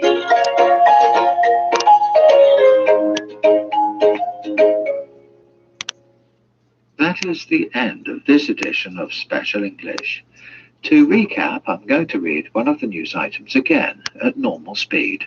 Please listen carefully. Japanese Prime Minister Yoshihide Suga said on April the 13th that his government has decided to discharge contaminated radioactive wastewater in Fukushima Prefecture into the sea amid domestic and international opposition. Suga made the announcement after convening a meeting of relevant ministers to formalise the plans to release the radioactive water accumulated at the plant into the Pacific Ocean. The Fukushima Daiichi nuclear plant has been generating a massive amount of radiation-tainted water since the accident triggered by the massive 2011 earthquake and tsunami, as it needs water to cool the reactors. Plant's operator, Tokyo Electric Power Company Holdings, said it will take around 2 years for the release to start. What's happening here? To reports, has been treated using an advanced liquid processing system to remove most contaminants. However, things like tritium, a radioactive byproduct of nuclear reactors, are hard to filter out. The plant has been struggling to store the contaminated water in tanks at the plant, where more than 1.25 million tons of contaminated water is currently stored in huge tanks, and the space is expected to reach capacity next year. Japan had considered evaporating or storing underground the tritium-based water from the plant as an alternative. However, from the perspective of cost and technical feasibility, the Japanese government decided to dilute the contaminated water and discharge it into the sea. You're going to make more the plan water? is not only facing strong opposition from the Japanese fishery industry and the public, but also concerns and doubts from neighbouring countries about possible negative impact on people's health and fishery businesses. South Korea, on April the 12th, voiced grave concerns, with Foreign Ministry spokesman Choi Young-sam saying it will be difficult to accept if the Japanese side decides to release the contaminated water from the Fukushima nuclear power plant without sufficient consultations.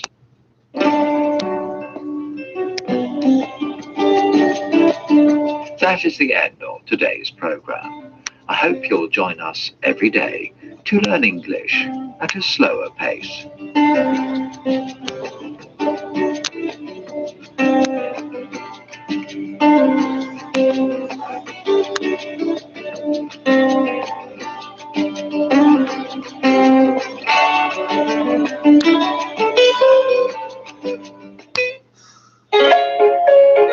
Are you one of the many looking to improve your English language skills by watching films or TV shows that feel it's too fast or get lost in the words?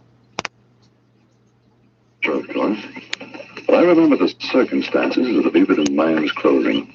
When the ore gave out in the main part of the mine, old Ned Beaver spent plenty in hopes of finding another vein.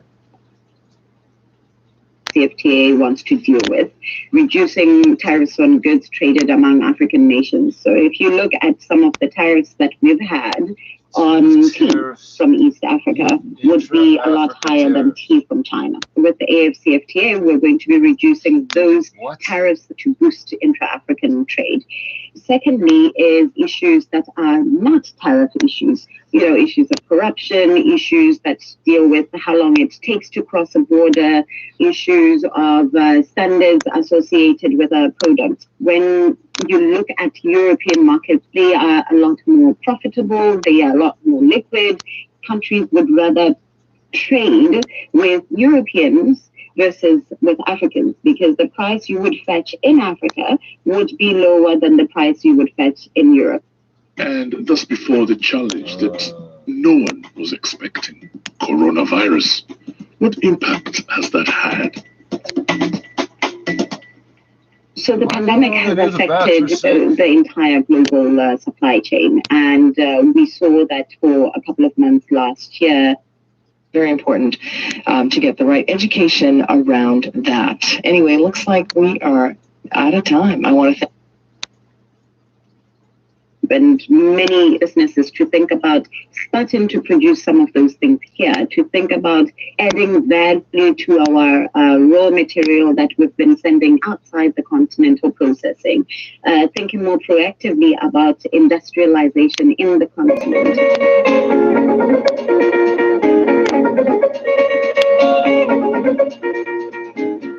This is a challenge that I know faces many businesses in many countries. Our continent is abundant with commodities, but can we extract more value from them than we do at the moment? I want to bring in a friend of mine, Robert Kabushenga. He recently turned his back on a brilliant corporate career to return to coffee farming. Two reasons why I went back into coffee. One, I need to make money, and that's the most valuable crop in Uganda. Number two, is I was really following a family heritage and tradition from both my grandparents, but that was disrupted by the Civil War and the instability of the 70s, and then the collapse of world prices in the 80s, and then the coffee wilt disease in the 90s that decimated most farms. So people sort of gave up on the crops. So in a sense, there is that element of history, tradition, mission. We speak a lot about Africa moving away from producing just the raw product towards the finished product. I wonder what barriers are in place in the coffee sense, stopping him from really maximizing profits. The best thing in terms of capturing the value in the coffee value chain would be for us to be able to retail ground coffee, which then goes into the cup. Because just to give you a sense, a cup goes for about $2, a cup of coffee. A kilo of beans goes for about $2. So you can imagine how many cups are in a kilo of coffee, and therefore somebody who is selling the kilo. I don't get it for $2. I get it for $12. Damn. Skills, there's logistics, there's transportation. Those are the things that are missing in the Ugandan context.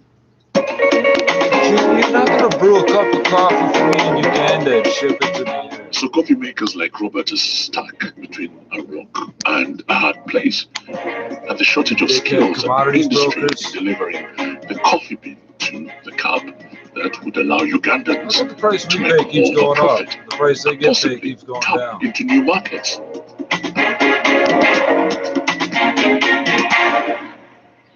Alan Kasuja there talking internal markets and trade in Africa, coffee in particular, on the Africa Daily podcast. And as the title would suggest, you can get it daily wherever you get your podcast, and you get Alan Kasuja in your ears for 20 minutes. And what is not to like about that, Lawrence?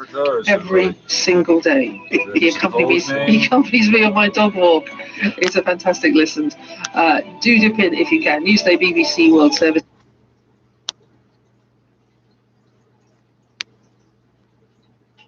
It belongs to you. Oh, Ben. Sergeant, what made you suspect Greg? There's no gold at Caribou Run, Jim. That was something else. What's more, this morning I noticed Sam Megan was upset and nervous when I mentioned Beaverton and asked for Greg Fisher. When we came over here, Constable, I was prepared for trouble. Gosh, you sure put two and two together.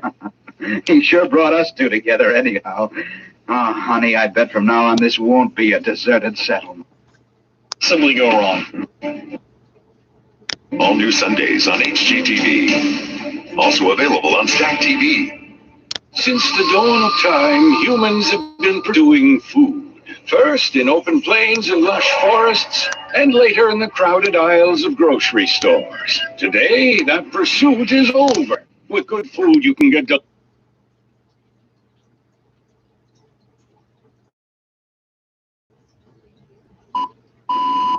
Hello, welcome. Hello, welcome. This is Newsday. Lawrence and Claire, eager to get BBC World Service. International warnings to Russia increase over the health of imprisoned opposition leader Alexei Navalny. He's on hunger strike in prison. Dangerously ill, say his supporters. Questions are asking this out. What would it cost the Kremlin if its fiercest critic were to die? Also, the trial of the former Minneapolis policeman Derek Chauvin drawing to a close. We'll look back at the impact of the death of George Floyd and the subsequent court case and what effect it's had on the country. This feels very far away from a murder trial in the Minneapolis courtroom. That on the way as well. We're taking a look back over that particular case. And very shortly, NASA wanted to fly a helicopter over the surface of Mars. The craft called Ingenuity. Hundreds of nurses and other healthcare workers to help cope with the COVID-19 pandemic. The help again from the Ontario government comes as hospitalizations and admissions to intensive care units both reach new record highs in Ontario. Ontario is reporting 2,107 patients in hospital with COVID-19. A record 741 of them are in an ICU. More than 500 of those ICU patients currently need mechanical help to breathe. Hospital admissions due to COVID-19 are now outpacing recoveries. Ontario reported 4,250 new infections and another 18 deaths. Don Kelly, The Canadian Press, Toronto. British Columbia's government is ready to expand its vaccine effort to residents as young as 18. They say those 18 and older will be invited to. They will just be there year after year, season after season, making millions and millions of dollars, and really there is no integrity in the competition. Official data show that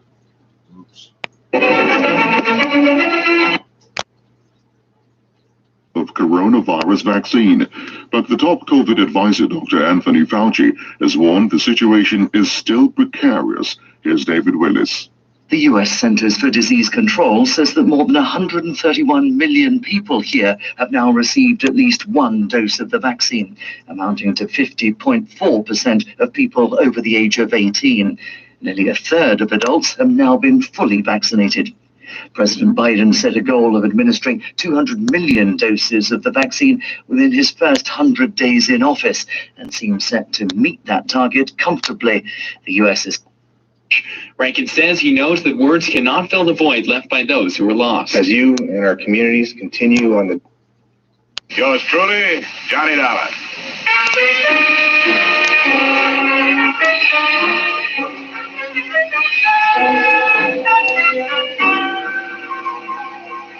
Expense account submitted by Special Investigator Johnny Dollar to Great Corinthian Life and Liability Company, Hartford, Connecticut. The following is an accounting of my expenditures during my investigation of the disappearance of Bruce Lambert, the archaeologist who never should have left his tomb. Expense account item 1, $7.50 railway and taxi fare from my Hartford apartment to room 317 Brighton Arms, New York City, a hotel whose front rooms had a depressing view of an 81st Street mortuary.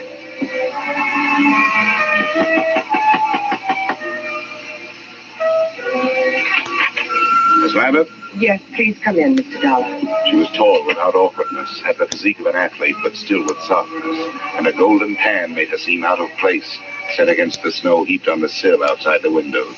Thank you for coming, Mr. Dollar. I realize that mine was a rather unusual request to make of an insurance company. Not at all, Miss Lambert.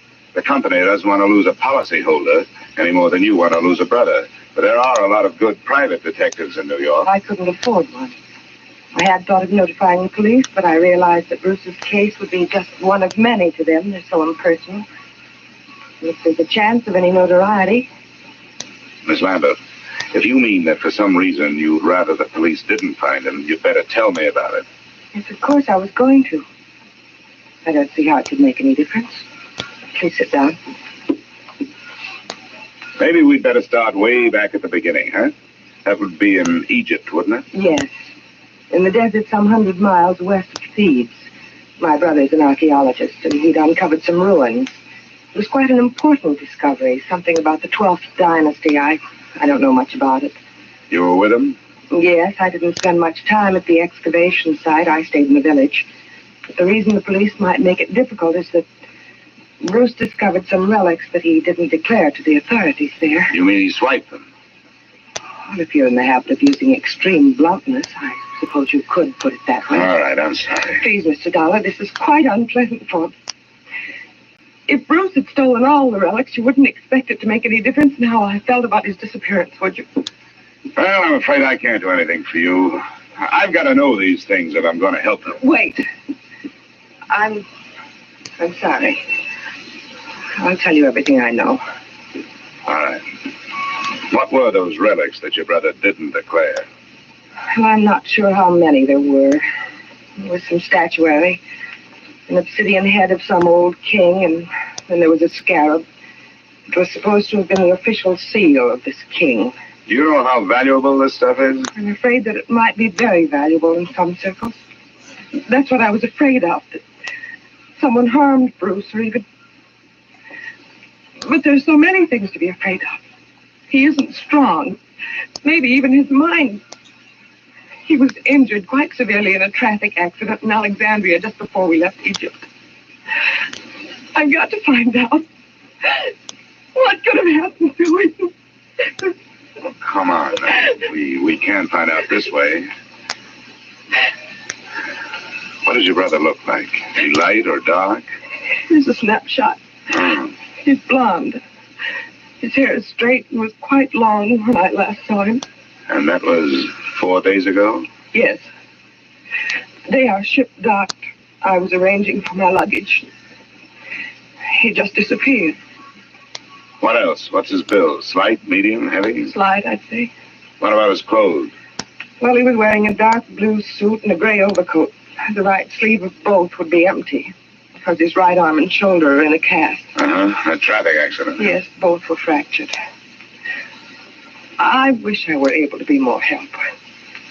But I've told you everything I know. He just vanished. Did he have any enemies that you know of? No, there's not even that. I can't let myself lose hope. But what can we do? How do you start looking for somebody with so little to go on? Before I answered her question, we started at the beginning again. The second run-through was pretty much like the first. But disappearance from a foreign ship in the port of New York is not as easy as the telling of it. I left the troubled Marcia, checked into an 8th floor room in the Brighton Arms, where a phone call told me the North Fleet had already sailed. No hope of information there. So I headed for the U.S. Customs Office. Good afternoon. Mr. Nixon? Yes? Well, my name is Dollar. I'm an insurance investigator. The girl outside said you could help me. I'd like to get some information on a passenger who arrived from Alexandria on the North Fleet. North Fleet? Well, I'd have to know the day of arrival and the name of the line. It was 4 days ago. They'd made it... that would make it the 20th. It's a British ship. North Fleet? Well, no. What was the passenger's name? Lambert, Bruce Lambert. Did he clear any luggage through customs? Bruce Lambert. Yeah. Witnessed the examination of one piece of luggage, a suitcase, personal effects, one piece of statuary purchased in Alexandria, no duty. What address did he give you? Bruce Lambert. No street number, no hotel. The Brighton Arms. Oh, Brighton Arms. Well, don't count on that.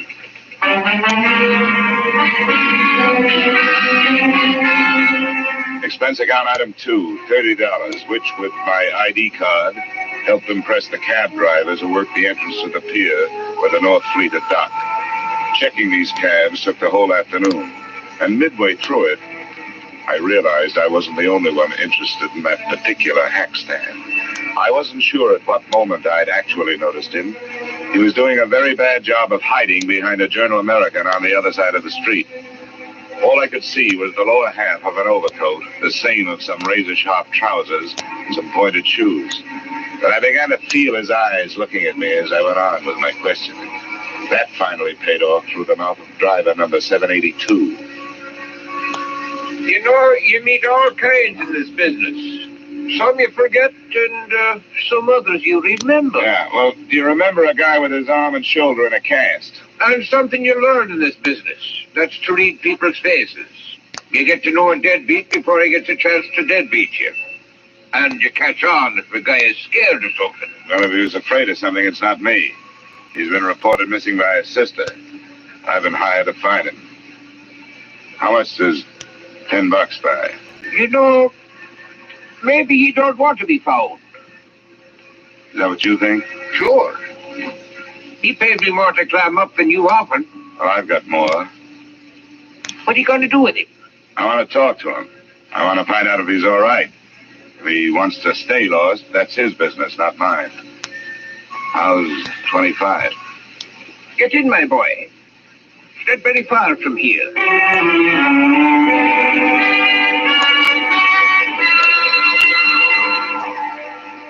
Our destination turned out to be an old red brick hotel near 39th Street between 10th and 11th Avenue. And it occurred to me that as an archaeologist, Lambert was running true to form. He even used some ruins to hold up in. One $5 bill brought the information from the room clerk that Lambert was out of his room, and another brought a pass key that let me in.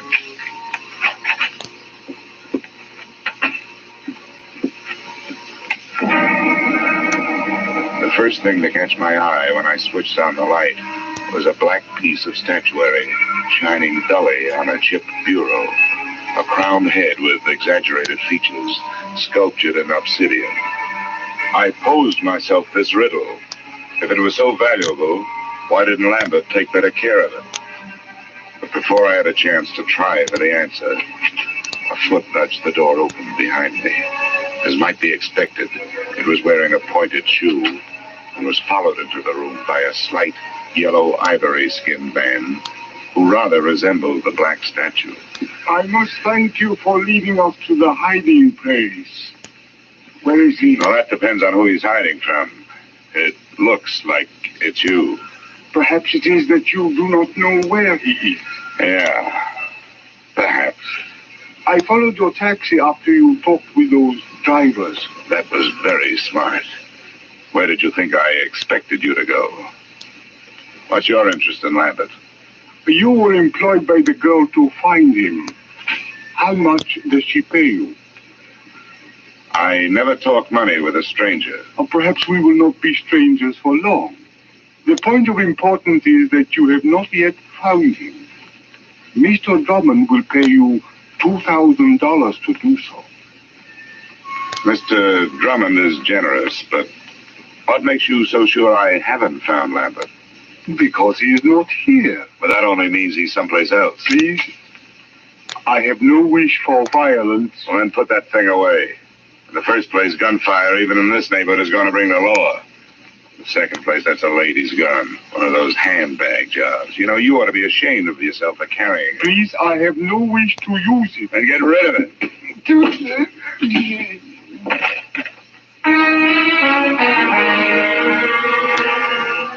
I hate little men who try to play bully. There was more than that behind my fist. I figured I could learn to know him better if he was quietly stretched out on the floor. I was half right. An Egyptian passport told me that his name was Ammon Hyksos. Hometown, Alexandria. There was nothing else. I could turn Hyksos over to the police on an assault charge, or I could wait until he woke up and try knocking some information out of him. But I didn't do either. I left him there in the lobby. I gave a message to the room clerk for Lambert, telling him to stay out of his room when he came back, and to phone me at the Brighton Arms.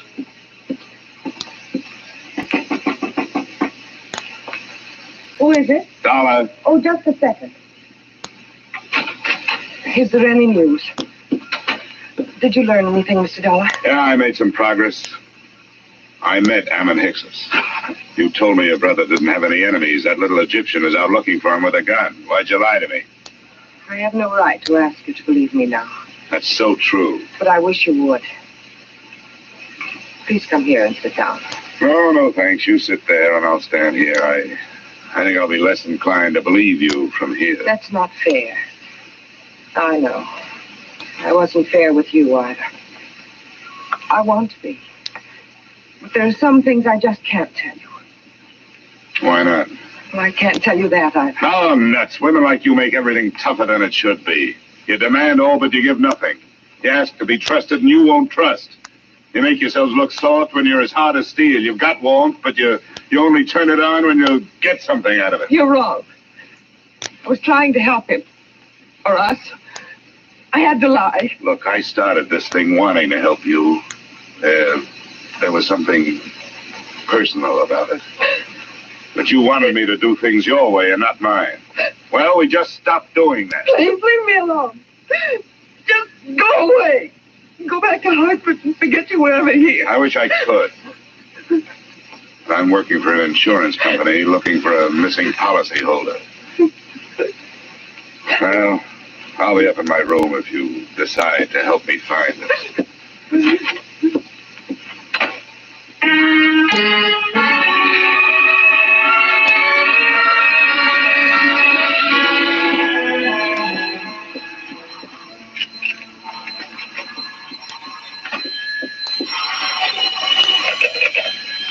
Yep.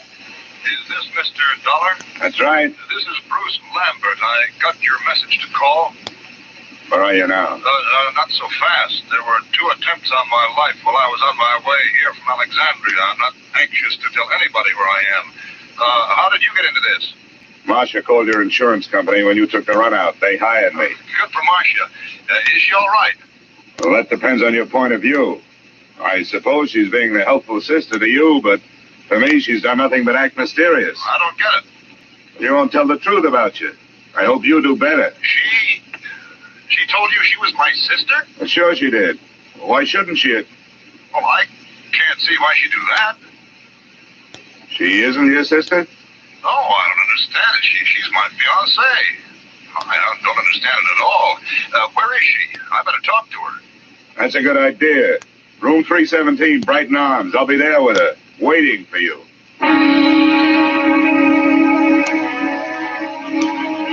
Which, in a way, was how it worked out. Except that I waited for him in the corridor outside her room. I left Marcia where I found her.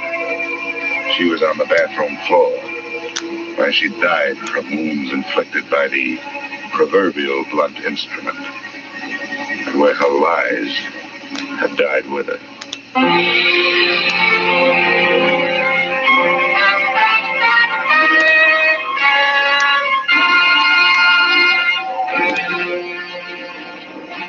In just a moment, we will return to the second act of yours truly, Johnny Dollar. But first...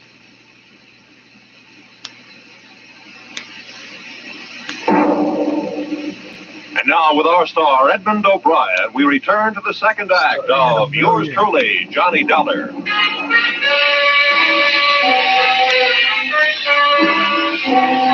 million.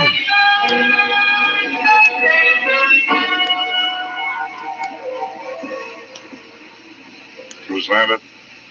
Yeah? It's all right, I'm Dollar. Didn't take you long to get here. Where'd you phone from? Just around the corner, a bar. Why do you ask? Where's Marcia? Marcia's dead. I don't believe you. I want to go in there. She isn't dead. Let me in there. Come on, use your head, will you? There's nothing. Oh, your arm. I'm sorry. Look, you don't want to go in there. Believe me, you don't. There's nothing you can do for her. She can't be dead. She can't be. Come on. Where? Why? I want you to come up to my room with me. You've got to do 2 things. First, give me every reason you can think of why this should have happened. And then, before the police get here, you'd better start rehearsing a story of your own.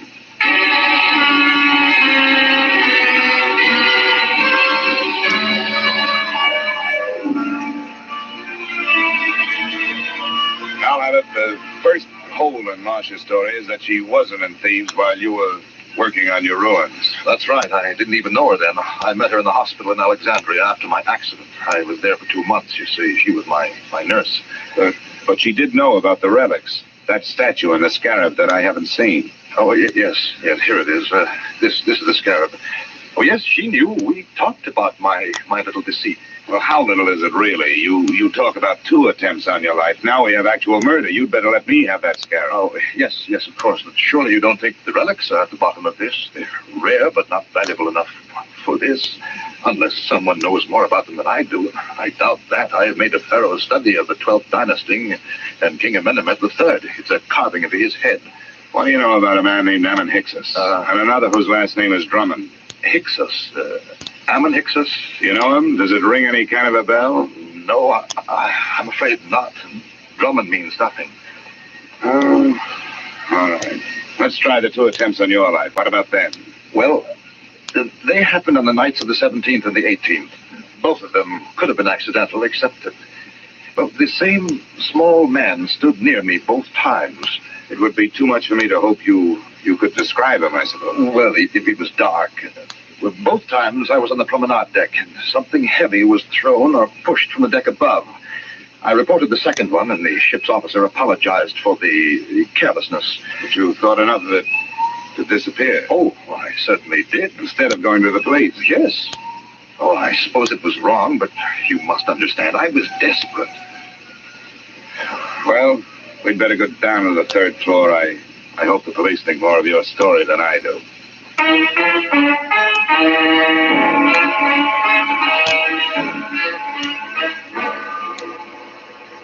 In 20 minutes, room 317 really looked like a murder scene. The place was swarming with New York's finest, white with fingerprint powder, and blinding with flash bulbs. The lieutenant to whom I made my statement looked as if he thought I was as crazy as I thought everybody else in the mess was. But then he changed his mind. Dollar? Hey, where is that insurance thing? Here I am. In the bathroom. Oh, there you are, Dollar. Yeah, find a suicide note or something? What'd you say that name was? Ammon, Hyksos. Yeah. Well, I guess there aren't too many ways to spell that one, so this must be it. Pillbox. Let me see that. Prescription from Alexandria. Doctor, here's your phone number. You took everything in the morning. Yeah. Hey, you gonna take Lambert in for questioning? I guess we'd better. Routine. He's clear as far as I can see. Well, do something for me, will you? Have your doctors run a test of that plastic cast of his. And call me in my room, huh? A test for what? Well, just look it over. It would make a handy blunt instrument if nothing else.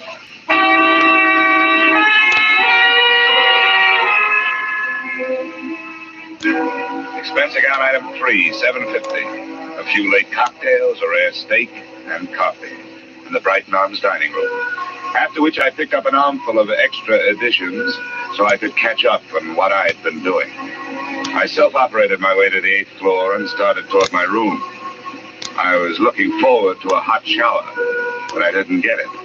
I was still looking forward, but into a familiar gun muzzle.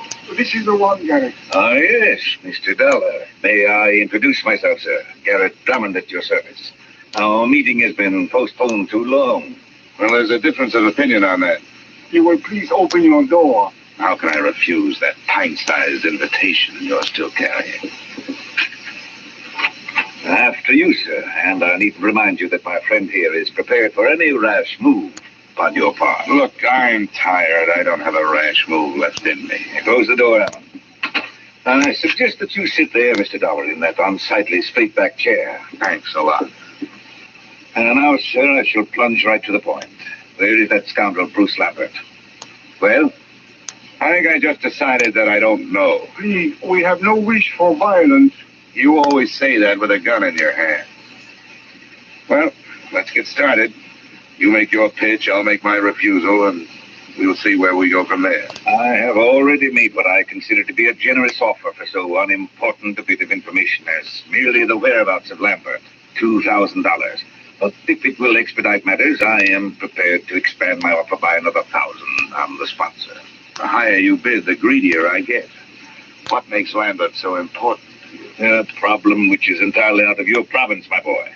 How much do you know of Egyptian legend, sir? Oh, no more than $1's worth. Ah, pity. A fascinating subject. Well, sir, Bruce Lambert has in his possession a certain object of great importance, both culturally and economically. Certain landowners in Egypt hold it in such high esteem, sir, that as a reward for its return to them, they would throw open to exploitation untapped oil fields, the richness of which would shake the very foundations of world economy. Are they shaky enough as it is? My boy, think what it would mean to a civilization fast approaching the depletion of its petroleum sources. New horizons, sir, a brave new world. Lambert owes to us all relinquishment of this object so that it may serve humanity. You're right. And it may be easier than you think. Splendid, sir. Where is he? Which relic is it? The black statue your playmate could have picked up for free? It is King Amenemhet Scarab that I would discuss with Lambert. I demand to know where he is. Why waste time on him? I've got the scarab. I find that most difficult to believe, Mr. Dollar. Well, I'll show you. No. Keep your hands away from your pockets. Ammon will save you the trouble. Ammon. Please remain still, Mr. Dollar. My wish is for peacefulness. Sure. Right coat pocket. He speaks truly, Garrett. Here it is. What's the matter, Garrett? You don't have that brave new world look anymore. I should be the first to admit, sir, that the lie has been put to the tale I created upon this useless gewgaw. But, Mr. Dollar, now that we are forced to fall back upon the truth, I remind you that it sometimes hurts. Your position has not been... The desk knows I'm up here. Answer, Mr. Dollar. But be cautious. Unfortunately, I do not share Ammon's aversion to violence. Yeah? Dollar? That's right. This is Lieutenant Black. Say, was that a hunch you had about that cast of Lambert's? Why do you ask? Well, if it was a good one. The doctors won't let us take it off, but we cut into it. It was put on in 3 layers. The middle one was wrapped in narcotics. Yeah? Don't be so modest, Dollar. There must be $300,000 worth. No, sometimes it's a whole month before we get that much. Looks like the work of your friend, Dr. Ammon Hicks's. Yeah. Oh, wake up, Dollar. I want to check Lambert's statement with yours. I'll have you there in 10 minutes. Goodbye. Okay. I commend you, sir, upon your show of intelligence. Who was it? The police. They're looking for Lambert. Oh, and what do they give as their reason? Narcotics. The story of a man bound for America who cracked up in a car, and while he was unconscious and being patched, said narcotics were put in his cast by a Dr. Ammon Hicks's, probably assisted by a nurse named Marcia. But there's no proof. Ammon, we'll waste no time on evasion. Yes, we used the boy. A courageous scheme, but for that silly goose of a girl. She was the true conspirator, and the traitor as well. She happened to fall in love with the guy. The romantic Atlantic crossing.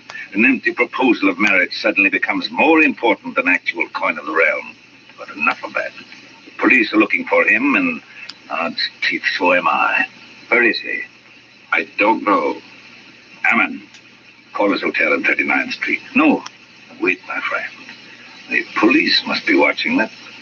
Are they, Mr. Dollar? Well, that's where his personal things are. If I were the police, I'd be watching. Yes, we seem to find ourselves in such a position that we must at least pretend to see eye to eye, sir. Very well. We shall wait here. The chips are down, so to speak.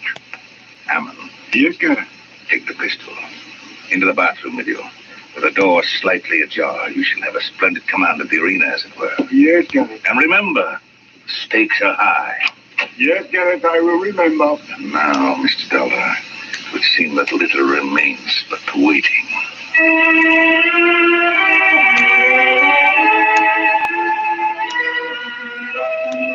The waiting was more than enough. Drummond settled himself on the bed, facing the door, his pudgy hands folded over his bulging waist. I was still in the desk chair, facing him. As usual, the police were late. 20 minutes passed before we heard the knock on the door. Your guest, Mr. Dollar. Come, we shall go to the door together. Now, keep your back to me and open it. It's your party, Drummond. in, Lambert. Doc Lambert, the police haven't shooting.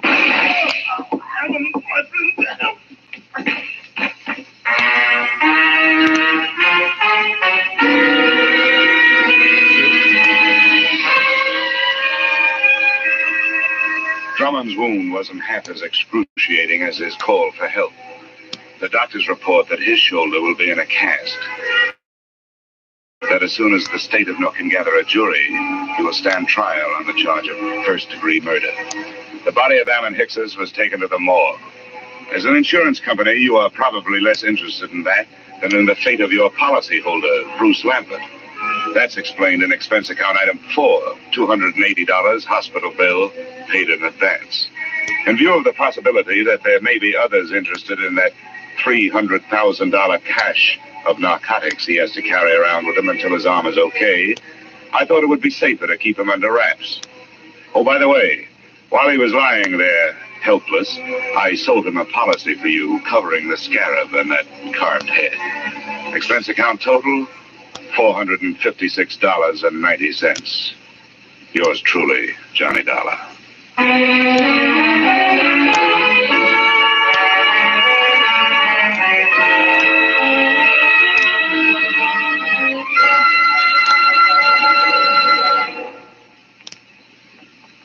Yours truly, Johnny Dollar, stars Edmund O'Brien in the title role and is written by Paul Dudley and Gil Dowd with music by Leith Stevens.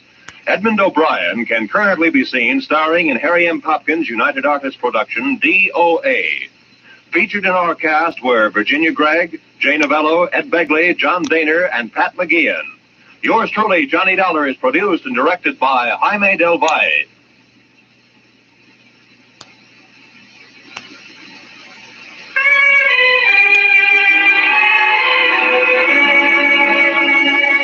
Join us again next week when Edmund O'Brien returns in another adventure of Yours truly, Johnny Dollar.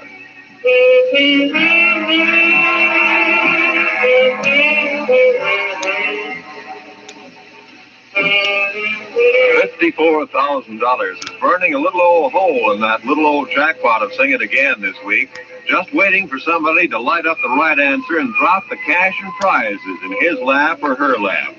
Dan Seymour gives the gals the same chance he gives the fellas when he starts putting in those calls from coast to coast.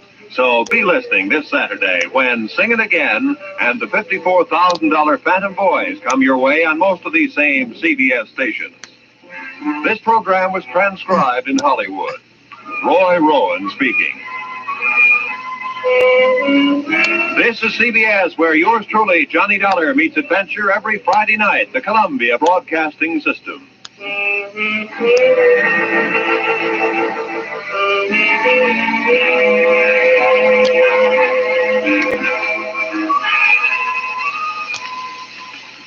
You're listening to Chin Radio AM 1540, the voice of multicultural Toronto, bringing you the latest updates on COVID-19. Stay informed, stay safe, and stay tuned to Chin Radio AM 1540.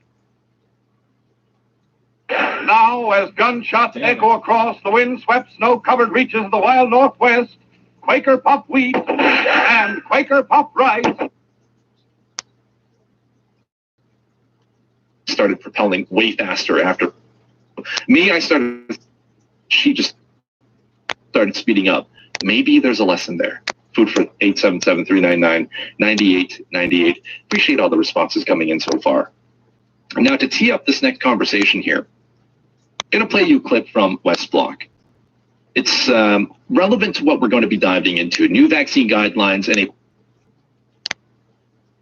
riches back to the days of the gold rush with Quaker Puff wheat and Quaker Puff rice, bringing you the adventures of Sergeant Preston and his wonder dog Yukon King as they meet the... Any problem and faced any problem as a same-sex couple, and sort of only with the decision to...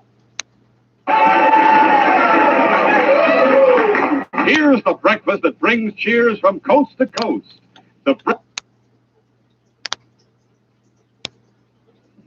NASA says it's targeting early Monday for the first ever flight of its Ingenuity Mars helicopter. The helicopter is scheduled to lift off at about 3:30 this afternoon Beijing time. The exercise will be the first powered, controlled flight of an aircraft on another planet. The helicopter is a technology demonstration with a planned test flight duration of up to 30 Martian days. The first flight was originally scheduled on April the 11th, but was postponed while engineers worked on a solution to a command sequence issue. Ingenuity arrived on Mars in February, attached to the belly of NASA's Perseverance rover. This is Shane Diggum live from the Chinese capital. Coming up in business, China's overtaken the U.S. for the most companies on the Fortune 500 list. You're listening to the Beijing Hour, 60 minutes of comprehensive news, your window on China and the world. At 36 past the hour. Now, turning to business, a report by German business newspaper Handelsblatt says that Chinese enterprises outnumbered the United States on the Fortune 500 list for the first time last year. 124 Chinese enterprises are on the list, with 91 among them state-owned. The European Council on Foreign Relations says that the COVID-19 pandemic has weakened Europe in sectors that are key for its economy and security, from new energy to telecommunications. The report also says China's transformed its firms into industrial leaders, thanks to home market advantages and attractive prices. It says these firms are able to undercut European peers in the EU market and around the world. What are some of the reasons why China now outnumbers the U.S. on the Fortune 500 list? I think there's quite a few reasons, and I think this has been happening over a period of time now. I think Chinese companies, with support from the Chinese government, have much more confidence and self-belief internationally. I've noticed that over a number of years now. They really do believe that they have a place in international markets. You've got the Trump effect and the America First negative effect on American sort of internationalization as well. I think there's still a hangover there. Also, Chinese companies have benefited very much from success domestically and the economies of scale that has realized, and they're passing on competitive prices now, particularly in the German market. What major industries are those Fortune 500 listed Chinese companies in mainly, and why the success in China in those areas? A lot of it is high-tech related and internet related, with obvious examples. And again, I think that the central government have really facilitated this development by putting high technology very much at the center of the transformation and further modernization of the Chinese economy. Beijing in particular is an international center for high technology, and you have the likes of Lenovo and Huawei. So those industries which have really resulted in tremendous success. And of course, those are the industries of the future. And what is the current status of the EU market amid competition from the US and China? I think that the EU market is still a very attractive market. Now, obviously, it's sluggish. Obviously, the pandemic is having an effect, and the vaccine rollout across mainland Europe has not been very effective at all at the moment. But it's still very attractive, and it's very, very attractive in particular for China. And I think the EU are looking more to China and vice versa, again, with the Trump effect. And the America First effect. And I think China's really taken advantage of very, very good relations with the EU. So that market is in a bit of a state of confusion and sluggish growth, but Chinese companies are really getting in there and penetrating with their brand. That was Principal Consultant Mike Baston of Business Development International, talking about Chinese enterprises outnumbering the U.S. on the Fortune 500 list for the first time.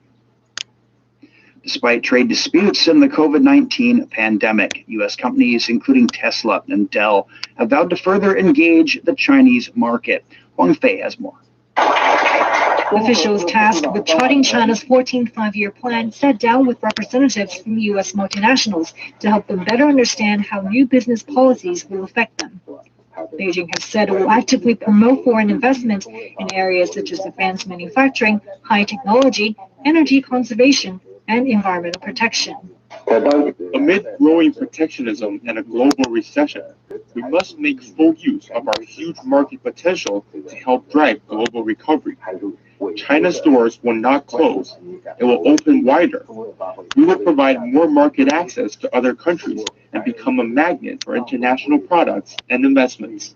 Tesla is one of 47 American companies and organizations invited to the roundtable.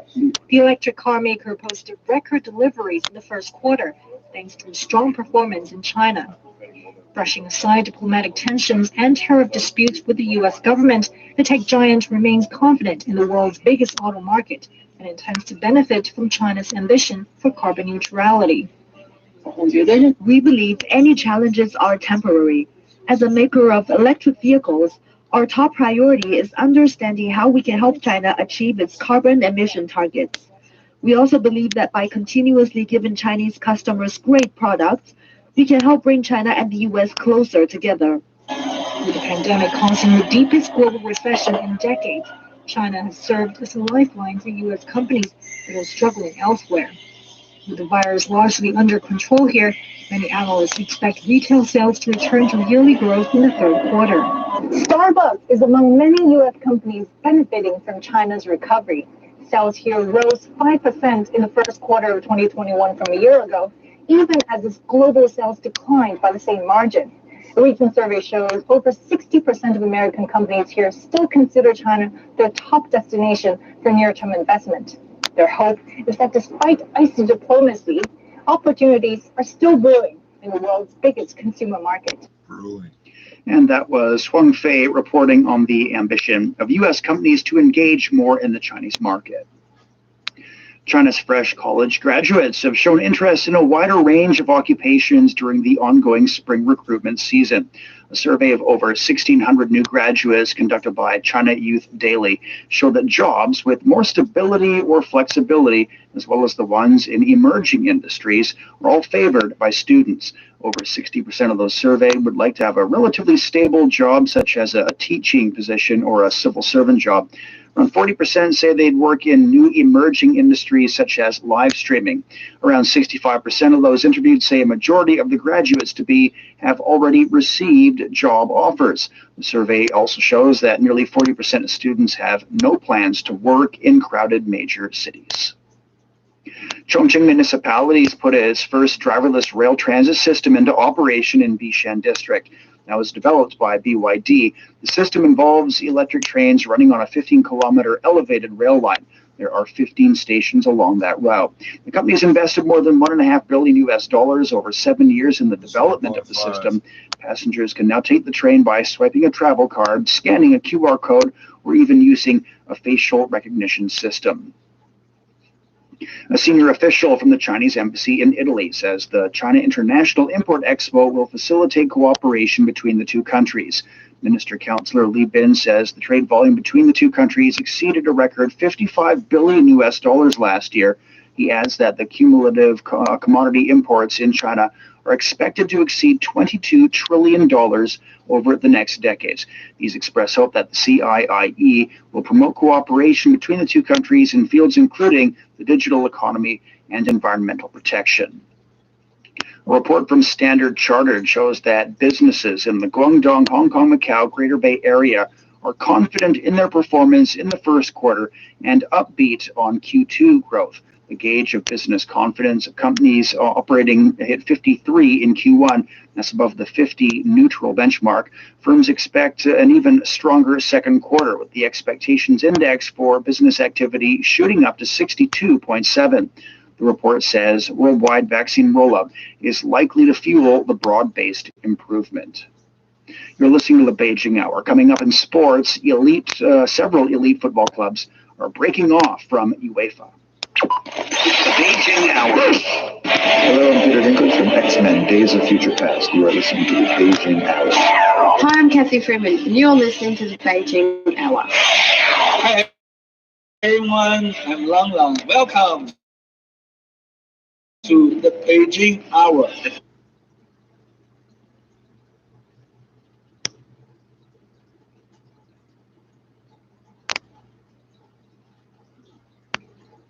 Wheat-based flour goods, and that's actually like something that reflects itself in the price of bread. So what the government has said is that Nigerians should no longer import wheat flour without truth. This simply means that if you have to import this good as a manufacturer, you have to get the you have to get your foreign exchange or dollars in this case from the artificial or parallel markets, which is already very different from the official rates in the country. So for context, the official rate of the Naira is priced at 380 Naira to $1. But in the unofficial markets, it's already about 485 or 490. So what is going to happen is that you're going to see a lot of inflation coming soon, because these products would have to be sourced. Nigerians consume a lot of bread. Food inflation is already about 10%, with the highest contributor being bread and cereals. So what we are saying is that there's a